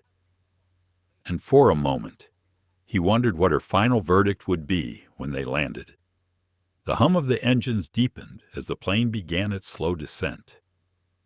The tension, however, stayed exactly where it was thick, suspended, waiting for the moment when all truths would come crashing down to earth. The cabin had grown quiet again, that heavy, fragile quiet that comes after a storm, but before the next one. Outside the windows, the clouds stretched in long, soft ribbons of gray and gold, but inside, the tension was thick enough to touch. Olivia Chen stood near the galley, arms crossed, keeping one eye on Victoria Sloane. Ethan Blake moved discreetly between rows, his calm gestures hiding a pulse that raced faster than the engines. Victoria had been silent for nearly 20 minutes, too silent. That was what worried him most. People like her didn't surrender. They waited, they plotted, and then they performed. He saw her shift in her seat, pull out her phone, and angle it discreetly against the window. The faint glow of the screen reflected on her face. She tapped twice, swiped, smiled faintly. The world's oldest smirk, the kind born of arrogance and a false sense of immunity.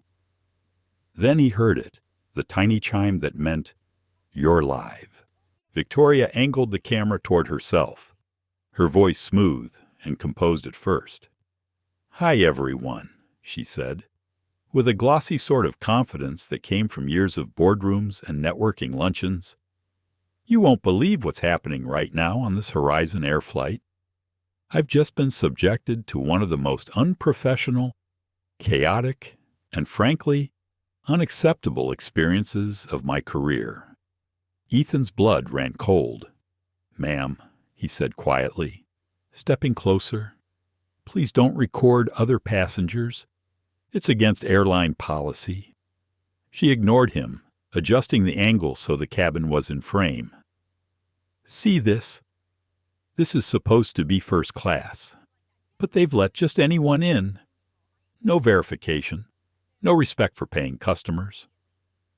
Her voice dripped with condescension, each word chosen for maximum sting. She was performing not for the people on this plane, but for the hundreds of strangers watching through the screen. Olivia appeared almost instantly, her professional composure unbroken. "Ms. Sloane, I must ask you to stop recording immediately. This violates passenger privacy." Victoria laughed, the brittle sound of someone convinced they were untouchable. Privacy. Maybe you should worry more about professionalism, because the world deserves to see how this airline treats its customers. Her phone vibrated, hearts and angry emojis flooding the screen. The live comments started rolling. "What's happening? Is this Horizon Air? OMG, who's that lady she's talking about?" Victoria turned the camera toward Alexis. Alexis didn't move. She simply looked at the lens, unflinching, calm, her eyes steady as stone. "This woman," Victoria announced, her voice sharp with false indignation, "claims she belongs in first class. Can you believe that? And get this. She says her name is Alexis Carter. Look what I found." She reached down suddenly, grabbing Alexis' small leather carry-on.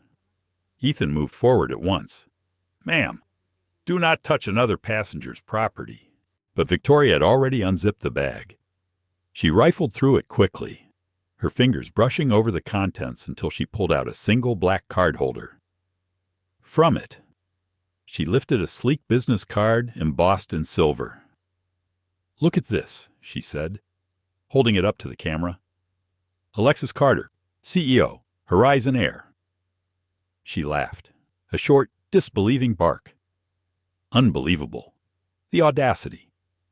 She made herself a fake business card. Can you imagine pretending to be the CEO of the airline she's riding? I've seen delusional, but this takes it to another level. The live chat exploded. No way that's real. Is she serious? That's so embarrassing. She's lying for sure. Alexis remained perfectly still. Her silence was deafening, her stillness the kind that made people question themselves without a word. Ethan's voice trembled as he stepped between them. "Ms. Sloane, please stop. Right now." But Victoria kept talking, her eyes shining with the adrenaline of her own performance. "You know, this is exactly what's wrong with society today. Everyone wants to play pretend. No one wants to earn it. They just give it back," Alexis said quietly. The tone wasn't angry. It wasn't even cold. It was steady. It was the sound of someone who no longer needed to raise her voice to command a room. Victoria froze for a fraction of a second, something inside her recognizing the authority beneath the calm. Then she forced a laugh, turning the camera back toward herself. "Oh, now she's ordering me around. The fake CEO thinks she can boss me too." Olivia stepped closer, her patience thinning to a razor's edge. "Miss Sloane, if you don't return that card right now, I'll have the captain contact law enforcement to meet you at the gate." Victoria blinked, her smile faltering.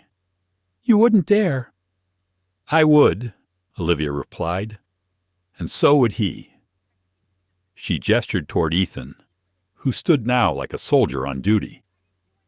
Victoria hesitated. Her audience, invisible but intoxicating, kept commenting, "Don't back down." "She's bluffing. Keep the camera on her." And then Alexis stood. Slowly. She didn't rush, didn't speak. She simply rose to her full height, her calm composure commanding the kind of silence that spreads naturally, irresistibly.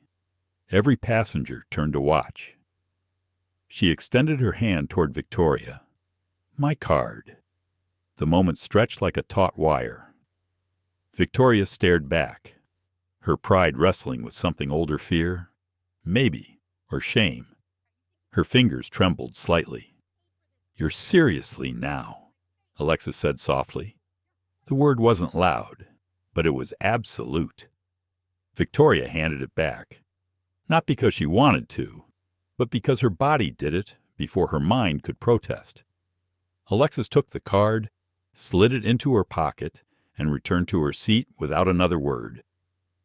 Olivia spoke then, low and measured. "Miss Sloane, you violated federal aviation policy, passenger privacy, and safety protocols. Your live stream will be reported to both the FAA and your employer." Victoria tried to speak, but no sound came. Her face was flushed, her phone still in her hand, the live stream continuing to broadcast her unraveling in real time. The comments had shifted. Wait, did she just say CEO? Hold up. Is that actually her Search Horizon Air CEO right now? Oh my God, it is her. And then came the tidal wave screenshots, name tags, Google searches. Within minutes, the truth was out there, carried on the invisible currents of the internet. Ethan watched as realization dawned on Victoria's face. The confidence drained from her eyes, replaced by horror. She turned her phone screen toward herself and saw it. Thousands of viewers now spamming the same words, "You're done." She fumbled to end the live stream, her fingers clumsy, her breathing shallow. No one spoke. The cabin was heavy with the kind of silence that follows revelation, the moment when a person realizes they've just destroyed themselves, and everyone knows it. Alexis looked out the window again. The sky had darkened, clouds thickening below. The reflection of her face in the glass was faint, almost ghost-like. She didn't smile. She didn't need to. The world had already delivered her justice, quietly, efficiently, and in full view of the very public that Victoria had summoned for validation. Olivia turned to Ethan and whispered, "She just burned her own career live." Ethan nodded slowly. Justice has a strange way of finding its audience, and high above the world, where the clouds swallowed the light, silence reclaimed the sky once more. For a long, suspended moment, no one spoke. The air in the cabin was brittle, stretched thin by the weight of what had just happened. Victoria's live stream had ended, but the echo of her voice still lingered, her humiliation hanging heavy between the rows. Ethan Blake could feel every heartbeat in the silence. Olivia Chen stood at the galley's edge, her arms folded, her posture sharp as glass, and Alexis Carter, the eye of the storm, sat perfectly still in seat 1A, looking out into the gray wash of clouds. Then came the familiar sound of the cockpit door opening, the click of authority. Captain Harris stepped out, calm but deliberate, his presence carrying the weight of command. He wasn't the kind of man who needed to raise his voice. Years of leadership had taught him the truth didn't need volume. It needed clarity. "Ladies and gentlemen," he began, his tone steady and professional, "I apologize for interrupting your flight experience, but I understand there's been a misunderstanding." All eyes turned toward the front. Victoria shrank slightly in her seat, her face pale and glossy with nervous sweat. She clutched her phone like it might protect her, though even she seemed to realize the screen had already betrayed her. The captain's gaze swept the cabin, landing finally on Alexis. His expression softened for the briefest second, then returned to neutral. "Ms. Carter," he said, giving a respectful nod. "Thank you for your patience." Victoria blinked. "Wait, what?" Captain Harris turned to her. "Ma'am, you've made serious accusations against another passenger. We've verified passenger records and identity through flight operations." He paused, letting the weight of his words settle. "For the record, and for everyone's clarity, Ms. Alexis Carter is indeed the Chief Executive Officer of Horizon Air." The words dropped like stones into water, rippling through the cabin. For a heartbeat, no one moved. Then came the small gasps, the quiet exclamations. the stunned murmurs that filled the silence. A man in business class let out a low whistle. Someone else whispered, "Oh my God, it's true." Victoria froze, her eyes wide and unblinking. That's impossible," she stammered. She can't be." Ethan pulled out his phone, opened the Horizon Air website, and turned the screen toward her. "It's public information," he said quietly. "There's even a photo." On the screen was Alexis poised, dignified, confident, standing beside a Horizon jet with the same calm presence she carried now. The caption below read, "Alexis Carter, founder and CEO of Horizon Air, building tomorrow's flight on today's humanity." Victoria stared at it, her breath catching in short, shallow bursts. Her mind seemed to scramble for an escape route, but there wasn't one. Every direction led back to her own arrogance, her own words recorded, broadcast, and now burned into the internet forever. The captain's voice remained steady. "Miss Sloan, we take safety and respect very seriously aboard this airline. Your behavior has violated both. Upon landing in Houston, airport security will meet the aircraft for debriefing." Victoria opened her mouth, but no words came out. Her confidence had drained away, leaving behind only the ghost of it. Ethan watched as she sank slowly into her seat, her fingers trembling, her expression hollow. The woman who had strutted into first class certain of her superiority now looked like someone who had just discovered gravity for the first time. Across the aisle, a passenger began clapping softly. Then another joined in. Soon, a ripple of applause filled the cabin. Not loud, not mocking, but genuine. A collective acknowledgement of dignity and restraint. It wasn't celebration. It was respect. Alexis didn't look at Victoria. She didn't need to. Her gaze stayed on the clouds. There was no triumph in her eyes, only quiet understanding, the kind that comes from having seen this story play out 100 different ways in 100 different rooms. Captain Harris nodded once toward her before returning to the cockpit. "We'll be landing shortly," he said. "Thank you for your patience." As the door closed behind him, the applause faded.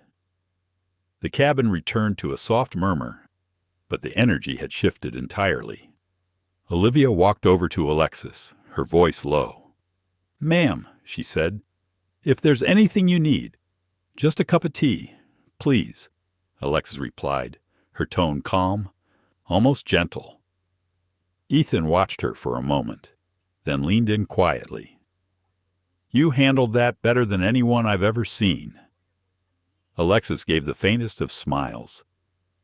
"There's no victory in humiliation," she said softly. "Only lessons." He nodded, not sure if she was talking to him, to herself, or to the whole cabin. Victoria stayed silent for the rest of the flight. She kept her head down, her phone face down on her lap, but it was too late. Notifications kept lighting the screen, comments, reposts, mentions. The story had already escaped her control. From where he stood, Ethan could see her reflection in the window. She looked smaller now, fragile, the kind of person who'd spent her life building walls of pride, only to realize they were made of glass. When the plane began its descent, the intercom chimed. The city of Houston glittered below, indifferent to the human drama unfolding above it. Alexis closed her eyes briefly.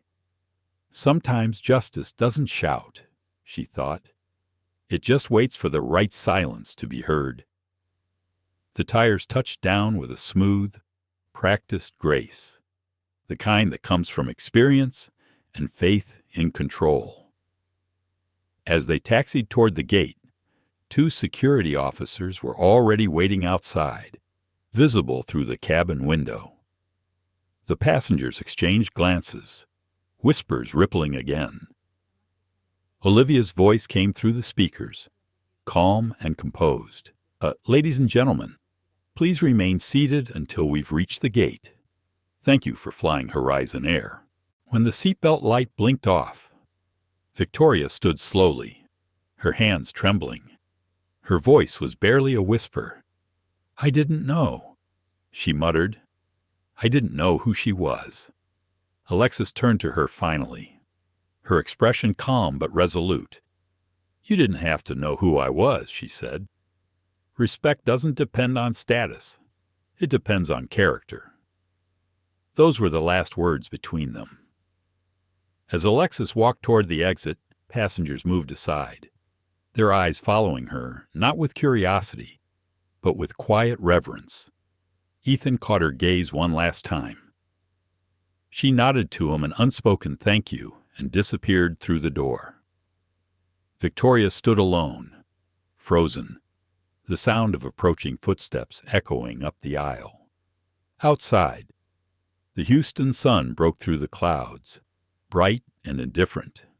The flight was over, but the story, her story, was only beginning its long descent. The applause that broke out inside the cabin wasn't loud, but it carried a rare kind of gravity. It wasn't for spectacle or sympathy, it was for dignity, for something so old-fashioned that most people had forgotten what it sounded like: quiet justice. Ethan Blake stood near the galley, watching as the sound rippled through first class, then spread backward through the cabin. The clapping started hesitantly, then built into something almost reverent. Heads turned toward Alexis Carter, still seated in 1A, still composed, her face illuminated by the thin light filtering through the clouds. Victoria Sloane sat motionless, her expression a mixture of disbelief and shame. Her hands trembled as she tried to gather the phone and papers scattered across her lap, but her movements were clumsy, frantic, pointless. She looked around for support, for a single sympathetic face among the passengers, but found none. The same people who had once politely ignored her tantrum now couldn't meet her eyes. Alexis didn't bask in the moment. She didn't even look around. She simply waited for the noise to fade, her stillness commanding the kind of silence that no captain or announcement could enforce. Finally, Victoria spoke, her voice raw, thin, desperate.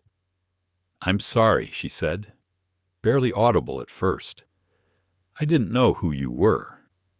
"I didn't mean." Alexis turned her head just slightly, her gaze steady but calm. "You didn't have to know who I was," she said. Her voice was quiet, but every syllable carried. "Respect isn't about who someone is. It's about who you are." Victoria's mouth opened as if to argue, but nothing came out. The silence that followed was worse than any confrontation could have been. Alexis continued, her tone still even. "Prejudice isn't an accident. Ms. Sloane, it's a decision, a very conscious one." The words settled over the cabin like dust. Ethan felt something shift in the air, the subtle kind of shift that happens when truth can no longer be denied. Passengers stared, some with guilt in their eyes, others with quiet admiration. Victoria shook her head, her voice cracking. "Please, I'll lose everything. You don't understand." Alexis studied her for a moment, then said softly, "No one loses everything from being kind."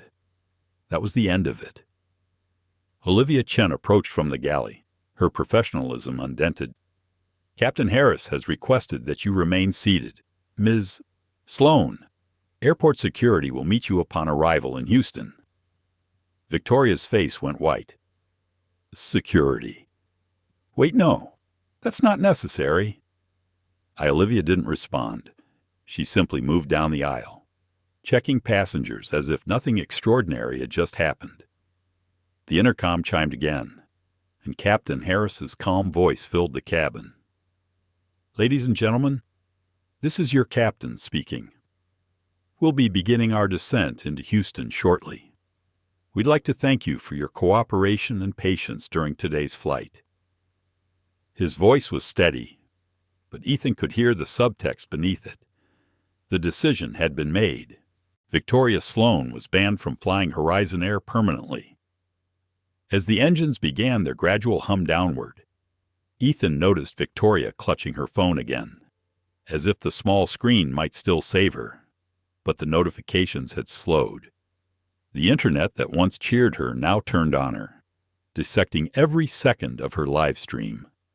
Her own words, the insults, the mockery looped endlessly online, shared by people she would never meet. Alexis looked at her briefly, not with anger, but with something more difficult, pity. "Every person has a choice," she said softly, "and every choice has its flight path." Victoria blinked at her, uncomprehending. Alexis leaned back in her seat, closing her eyes. She didn't look triumphant. She looked tired, the kind of tired that comes from knowing that battles like this one aren't rare. They're routine. Ethan moved quietly toward the front of the cabin, exchanging a glance with Olivia. Neither spoke. They didn't need to. What had unfolded on this flight would live far beyond its landing. The plane began its descent, the landscape below sharpening into focus. The late afternoon sun poured across the clouds, painting the cabin in gold and blue. To anyone looking from the outside, Flight 220 looked ordinary, but inside, an entire hierarchy had collapsed and rebuilt itself in the span of a few hours. Victoria's breathing grew shallow as the city neared below. She whispered again, "I'm sorry." Alexis didn't answer. Her silence was answer enough. Ethan heard a man 2 rows back murmur, "That's the kind of calm you can't fake." Another passenger nodded. "That's what power really looks like." The nose of the aircraft tilted gently downward, the seatbelt signs chiming on. A hush fell again, not fearful this time, but reflective. People sat a little straighter, as if aware they had just witnessed something that demanded stillness. When the tires touched the runway, the sound was soft, almost merciful. The engines roared briefly, then settled into the rhythmic hum of taxiing. The airport skyline loomed ahead, a series of glass towers glinting in the sun. Olivia's voice came over the speakers, even and composed. "Ladies and gentlemen, welcome to Houston. Please remain seated until we've reached the gate. On behalf of Horizon Air, thank you for choosing to fly with us today." The irony wasn't lost on anyone. When the seatbelt light blinked off, Captain Harris's voice returned, firmer now. "Passenger Victoria Sloan, please remain on board. Security will assist you shortly." Ethan watched as 2 uniformed officers approached from the jet bridge, their posture professional, detached. Victoria's shoulders collapsed inward. She gathered her things slowly, hands trembling, and for a moment looked as if she might cry. Alexis stood then, gathering her briefcase. She didn't look at Victoria. She simply adjusted her blazer, smoothed a loose strand of hair, and stepped into the aisle. Her movements were composed, unhurried grace wrapped in precision. As she passed, a few passengers nodded to her, quiet acknowledgments of respect. One older woman reached out and touched her sleeve gently. "Thank you," she whispered.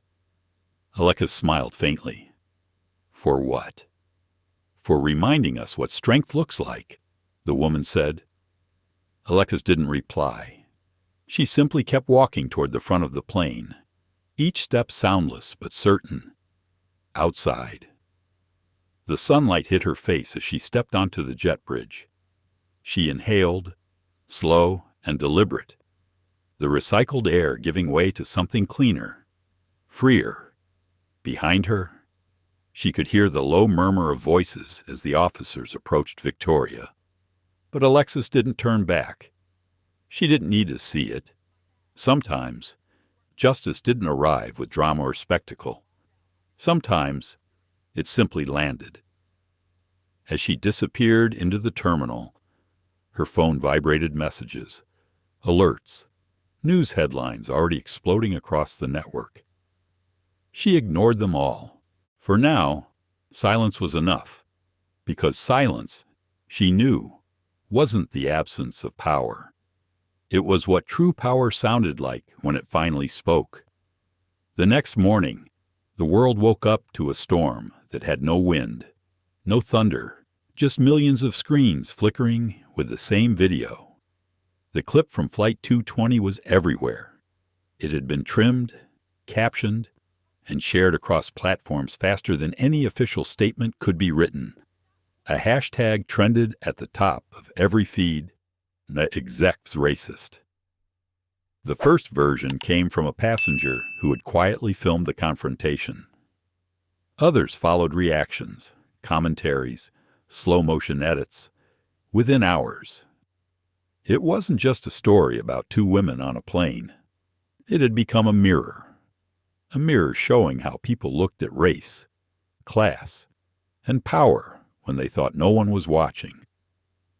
In living rooms across America, people paused their morning coffee to watch the moment Victoria Sloan's arrogance met Alexis Carter's composure. They saw a woman being insulted and another unraveling in real time.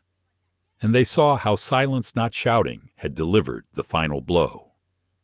At Horizon Air's headquarters, the media team worked around the clock. Statements were drafted, reviewed, redrafted. Yet Alexis hadn't said a word publicly. She hadn't posted, hadn't replied to interview requests. Her only message to her staff was a single line emailed at dawn. "We let truth speak for itself." By noon, major news outlets had picked up the story. CNN called it a lesson in leadership under fire. The Wall Street Journal wrote, "Calm is the new power." An op-ed in The Atlantic compared Alexis's silence to a kind of moral gravity that pulls arrogance apart molecule by molecule. And Victoria Sloan, once a respected logistics executive, found herself on every screen for all the wrong reasons. The same corporate circles that once courted her name now whispered it like a warning. Aeroserve Logistics issued a statement before lunch. It was short, almost surgical, effective immediately. Victoria Sloan is no longer employed with Aeroserve. Her comments do not reflect our values. That afternoon, she tried to log into her company email. Access denied. Her keycard didn't work. Her phone calls went unanswered. Within 48 hours, other airlines and logistics firms issued quiet internal memos. Do not hire.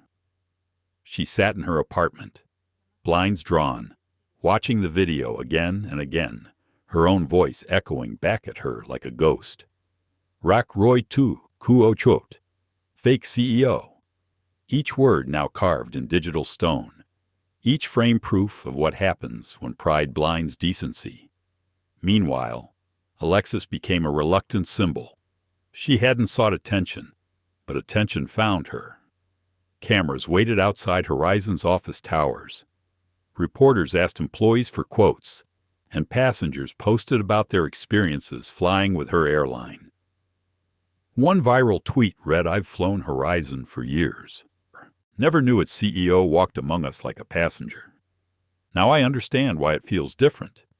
In talk shows and podcasts, people dissected the footage. Some admired her restraint. Others questioned if silence was enough. But those who had seen her eyes in that moment, the calm, the clarity understood. It wasn't passivity. It was mastery. I remember watching the clip myself, somewhere between admiration and disbelief. It wasn't just what she did.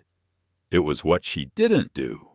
She didn't shout, didn't demand, didn't humiliate in return. She simply existed in truth until the lie destroyed itself. By evening, journalists started calling her the storm that stood still. Time magazine's digital cover showed her silhouette against an airplane window with the headline "Grace" at 30,000 feet. Through it all, Alexis stayed silent. She declined invitations to talk shows, avoided press conferences. Instead, she worked meeting with legal teams, internal communications, and HR to ensure every flight attendant, every crew member, understood what had happened and why it mattered. In one internal meeting, Ethan Blake listened as she spoke for the first time since the flight.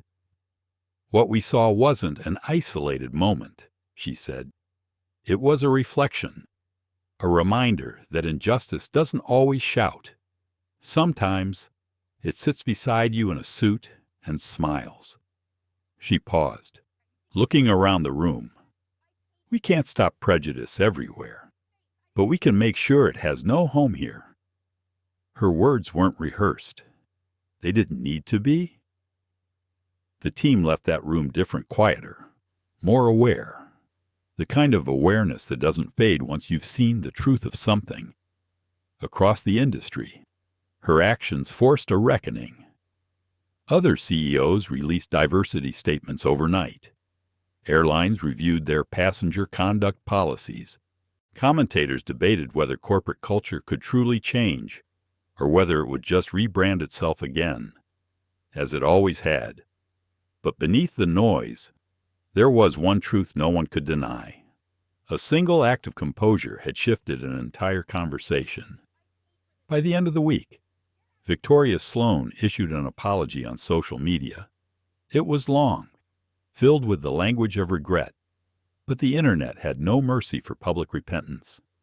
The comments were merciless. "Too late.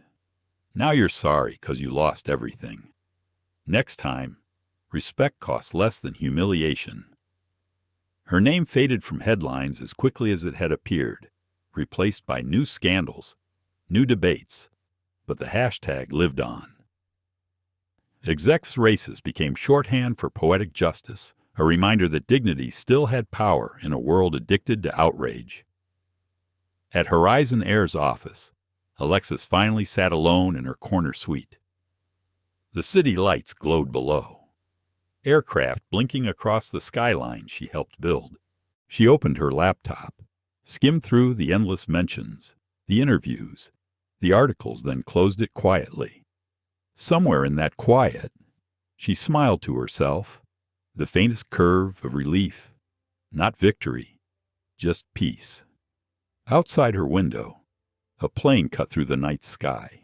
Its tail bore the Horizon logo, a rising arc toward a brighter line. She watched it fade into the dark and thought, the higher we rise, the more the world sees who we truly are. And in that truth, she found calm. Because justice, she knew, doesn't always roar. Sometimes it trends. Sometimes it whispers through the silence of a woman who refused to lower herself to the noise. Months had passed since Flight 220. The internet had long moved on to new scandals and newer distractions. But what had happened 30,000 feet above the earth continued to echo in quieter, more meaningful places. Within Horizon Air, procedures changed. Within boardrooms across the country, conversation shifted. The story of Alexis Carter had become more than a viral moment. It had become a case study. The lawsuit between Horizon Air and Aeroserve Logistics, once expected to end in drawn-out corporate warfare, resolved faster than anyone predicted. Aeroserve's board wanted silence. Horizon wanted accountability. And Alexis, she wanted purpose. When the settlement came through, a figure rumored to be in the high millions, she didn't pocket a cent. Instead, she stood at a small press conference and announced something no one saw coming. "I've decided to use these funds," she said calmly, "to build something bigger than this story. We're founding the Dignity in Travel Foundation, an initiative to protect, support, and educate travelers who face discrimination anywhere in the journey." Behind her, A simple logo appeared, a pair of open hands forming the shape of wings. It wasn't branded for power or publicity. It was designed for compassion. Reporters asked the usual questions. Would the foundation lobby for policy? Would it focus on airlines only? Would she run it herself? Alexis just smiled slightly. "It's not about me," she said. "It's about what happens when decency boards the same flight as justice." The foundation started small: a hotline, a legal aid fund, and an online portal for travelers to report discriminatory incidents anonymously. But within months, it had grown into something far more substantial. Partnerships formed with unions, advocacy groups, and travel associations. Even competing airlines signed memorandums of understanding, acknowledging sometimes grudgingly that Alexis Carter had forced the industry to look in the mirror. I remember seeing her on television that spring, standing before the U.S. Congressional Committee on Transportation and Infrastructure. No designer suit, no entourage, just a crisp navy blazer and that unflinching calm that had made her famous. The hearing room was packed, cameras clicking, lawmakers leaning forward in quiet curiosity.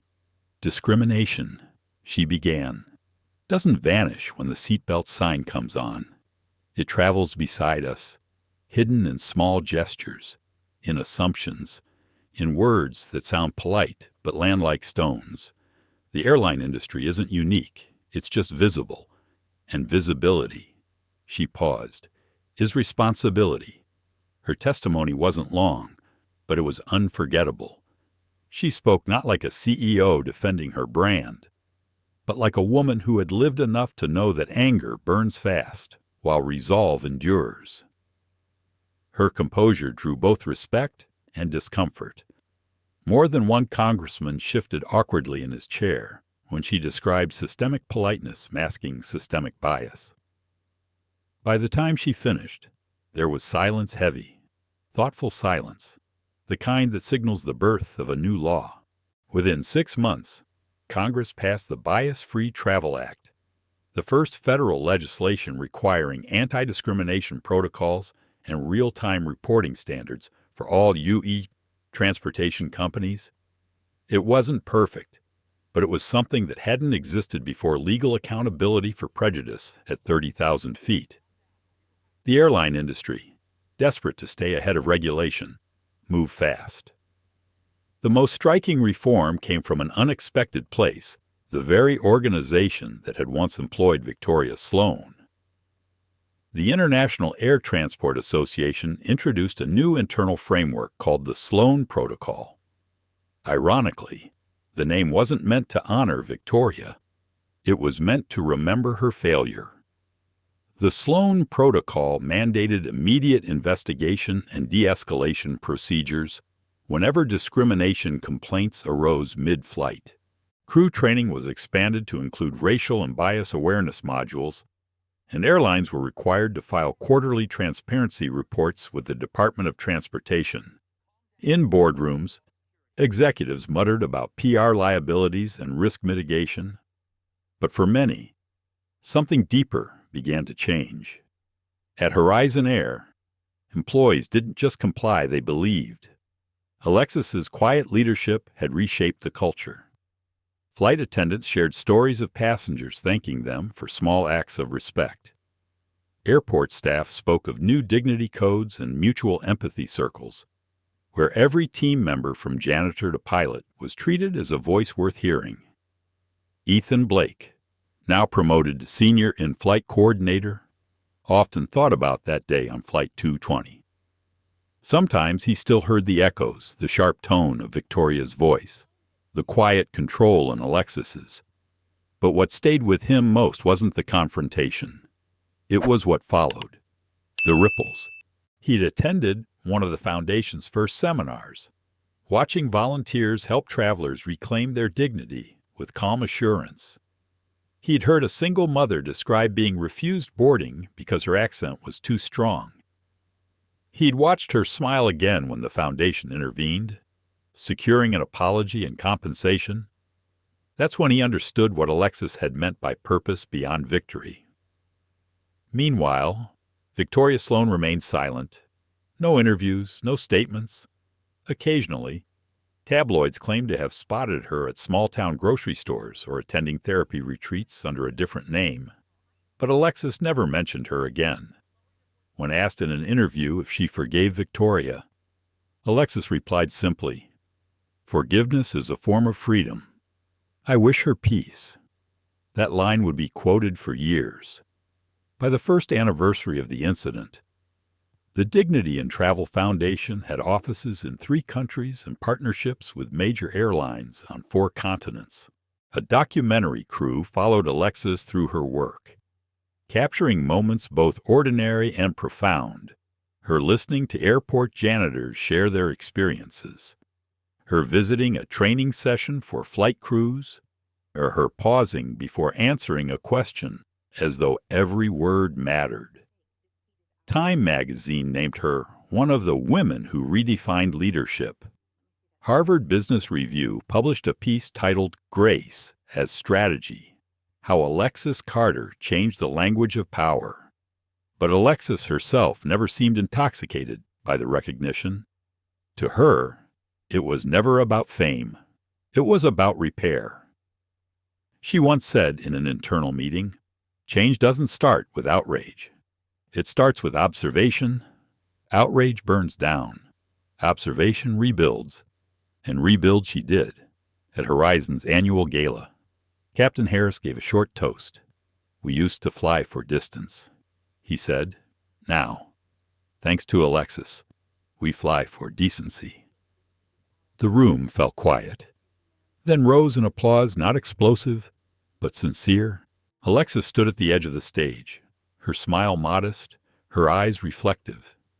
She glanced at Ethan, at Olivia Chen, at the many faces who'd witnessed that flight and the transformation that followed.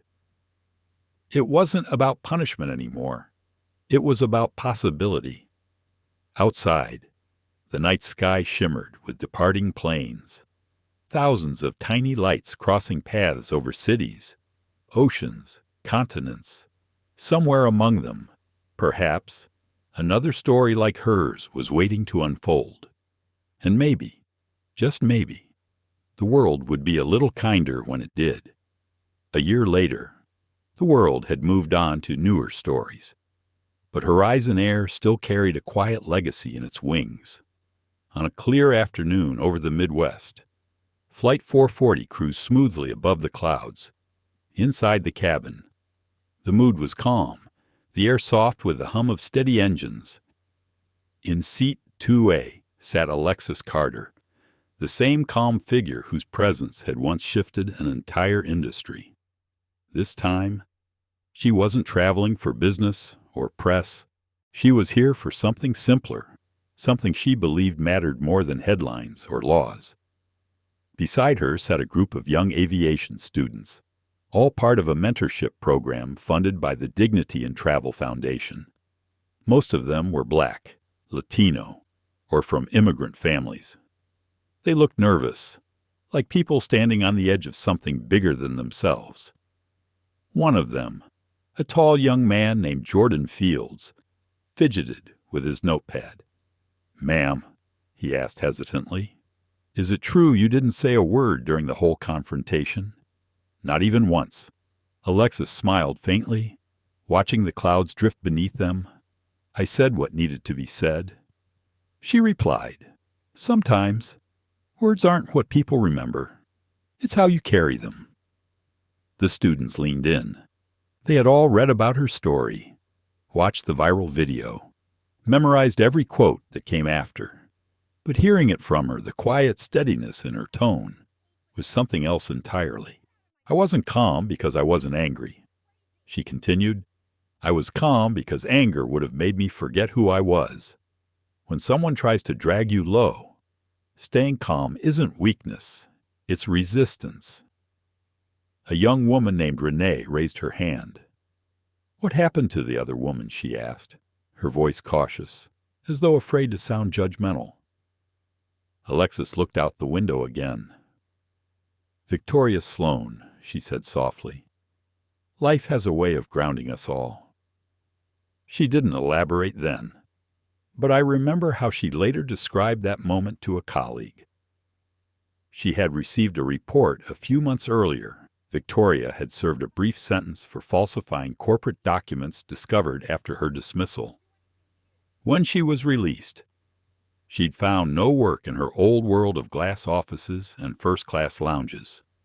Instead, she worked in community service painting, public facilities, cleaning parks, serving meals in Baltimore's neighborhood kitchens. One of those neighborhoods was the very one where Alexis had grown up. Some people said fate had a cruel sense of humor. Alexis thought it had a poetic one.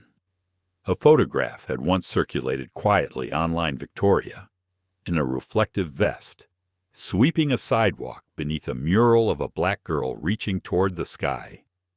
No caption, no commentary, just an image that said everything about distance and return. Back on the flight. Alexis turned back to the students. You'll meet people who see only your color, your clothes, your accent. Don't let them define your altitude. Let your integrity do that. Jordan nodded slowly. It's just hard sometimes when people look down on you. Alexis smiled. That familiar blend of patience and gravity. They only look down because they can't see far. You keep flying high enough, and they'll have to tilt their heads to find you. The cabin light dimmed as the plane began its descent toward Denver. Ethan Blake, now a senior in-flight manager, passed through the aisle, greeting passengers with easy warmth. When he saw Alexis, he paused briefly, his expression carrying unspoken respect. It's good to see you back with us, Ms. Carter, he said. Always good to be home. Ethan, she replied. He smiled and moved on. As the aircraft touched down, the students began gathering their things, chatting about the seminar awaiting them on the ground. One of them turned to Alexis. Ma'am, do you ever regret what happened? Alexis considered that for a long moment. Regret, she echoed. No, I regret that it had to happen, but not that it did. Every storm clears the air for someone else's flight. When the plane stopped at the gate, she stood and faced the group. One last thing before we land in your next chapter, she said with a smile. Remember this, never underestimate the person sitting next to you. The world measures people in titles and salaries, but real worth shows in how you treat those who can't do anything for you. The students nodded, their faces thoughtful. She picked up her briefcase and walked toward the exit. The sky outside was streaked with gold and gray, the kind of evening that made the horizon look endless. Alexis paused at the cabin door, glancing back once more at the young faces watching her. Don't ever judge a person by how high they seem, she said quietly, because the one you look down on today might be the one holding your wings tomorrow. And with that, she stepped into the jet bridge, her figure framed by the last light of the sun. Outside, the airport hummed with life planes taxiing, voices echoing through terminals, the faint smell of jet fuel mixed with coffee. Somewhere beyond the runways, in a city she once called home, a woman named Victoria Sloan finished sweeping the front steps of a community center. She paused to rest, looking up as a plane soared overhead, its tail glinting with the silver and blue emblem of Horizon Air. For a long moment, she just stood there, following its path. Maybe she recognized it. Maybe she didn't.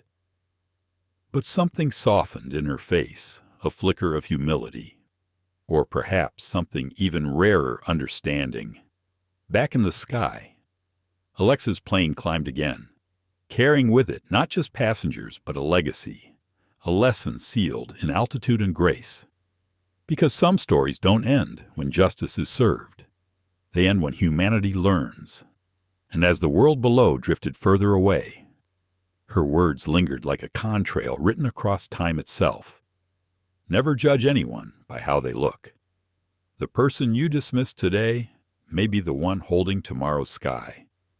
Thank you for staying with us until the very end of this story. The story of Alexis Carter wasn't just about a flight across the sky. It was a journey through the limits of prejudice, where dignity and intelligence became the wings that carried her higher than insult or hate could ever reach. We've all been judged by appearances, underestimated because of where we came from or what we looked like. But Alexis reminded us of something timeless. Staying calm isn't weakness. It's the highest form of strength. Every sneer, every cruel word could have sparked anger. But when we choose wisdom over rage, we don't just protect ourselves, we change the way the world sees humanity. That's what silent justice means, when fairness doesn't need to shout. Because truth speaks loud enough on its own. If this story moved you, if you believe that kindness, respect, and quiet strength still matter in this noisy world, please hit like to show your support. Share this video so more people can hear this message of dignity and empathy. And subscribe to our channel to keep following stories that prove goodness still exists and wisdom always wins over anger. Thank you for listening, for your time, and for keeping a little light alive with us. We'll see you in the next story where every moment of silence carries the power of justice.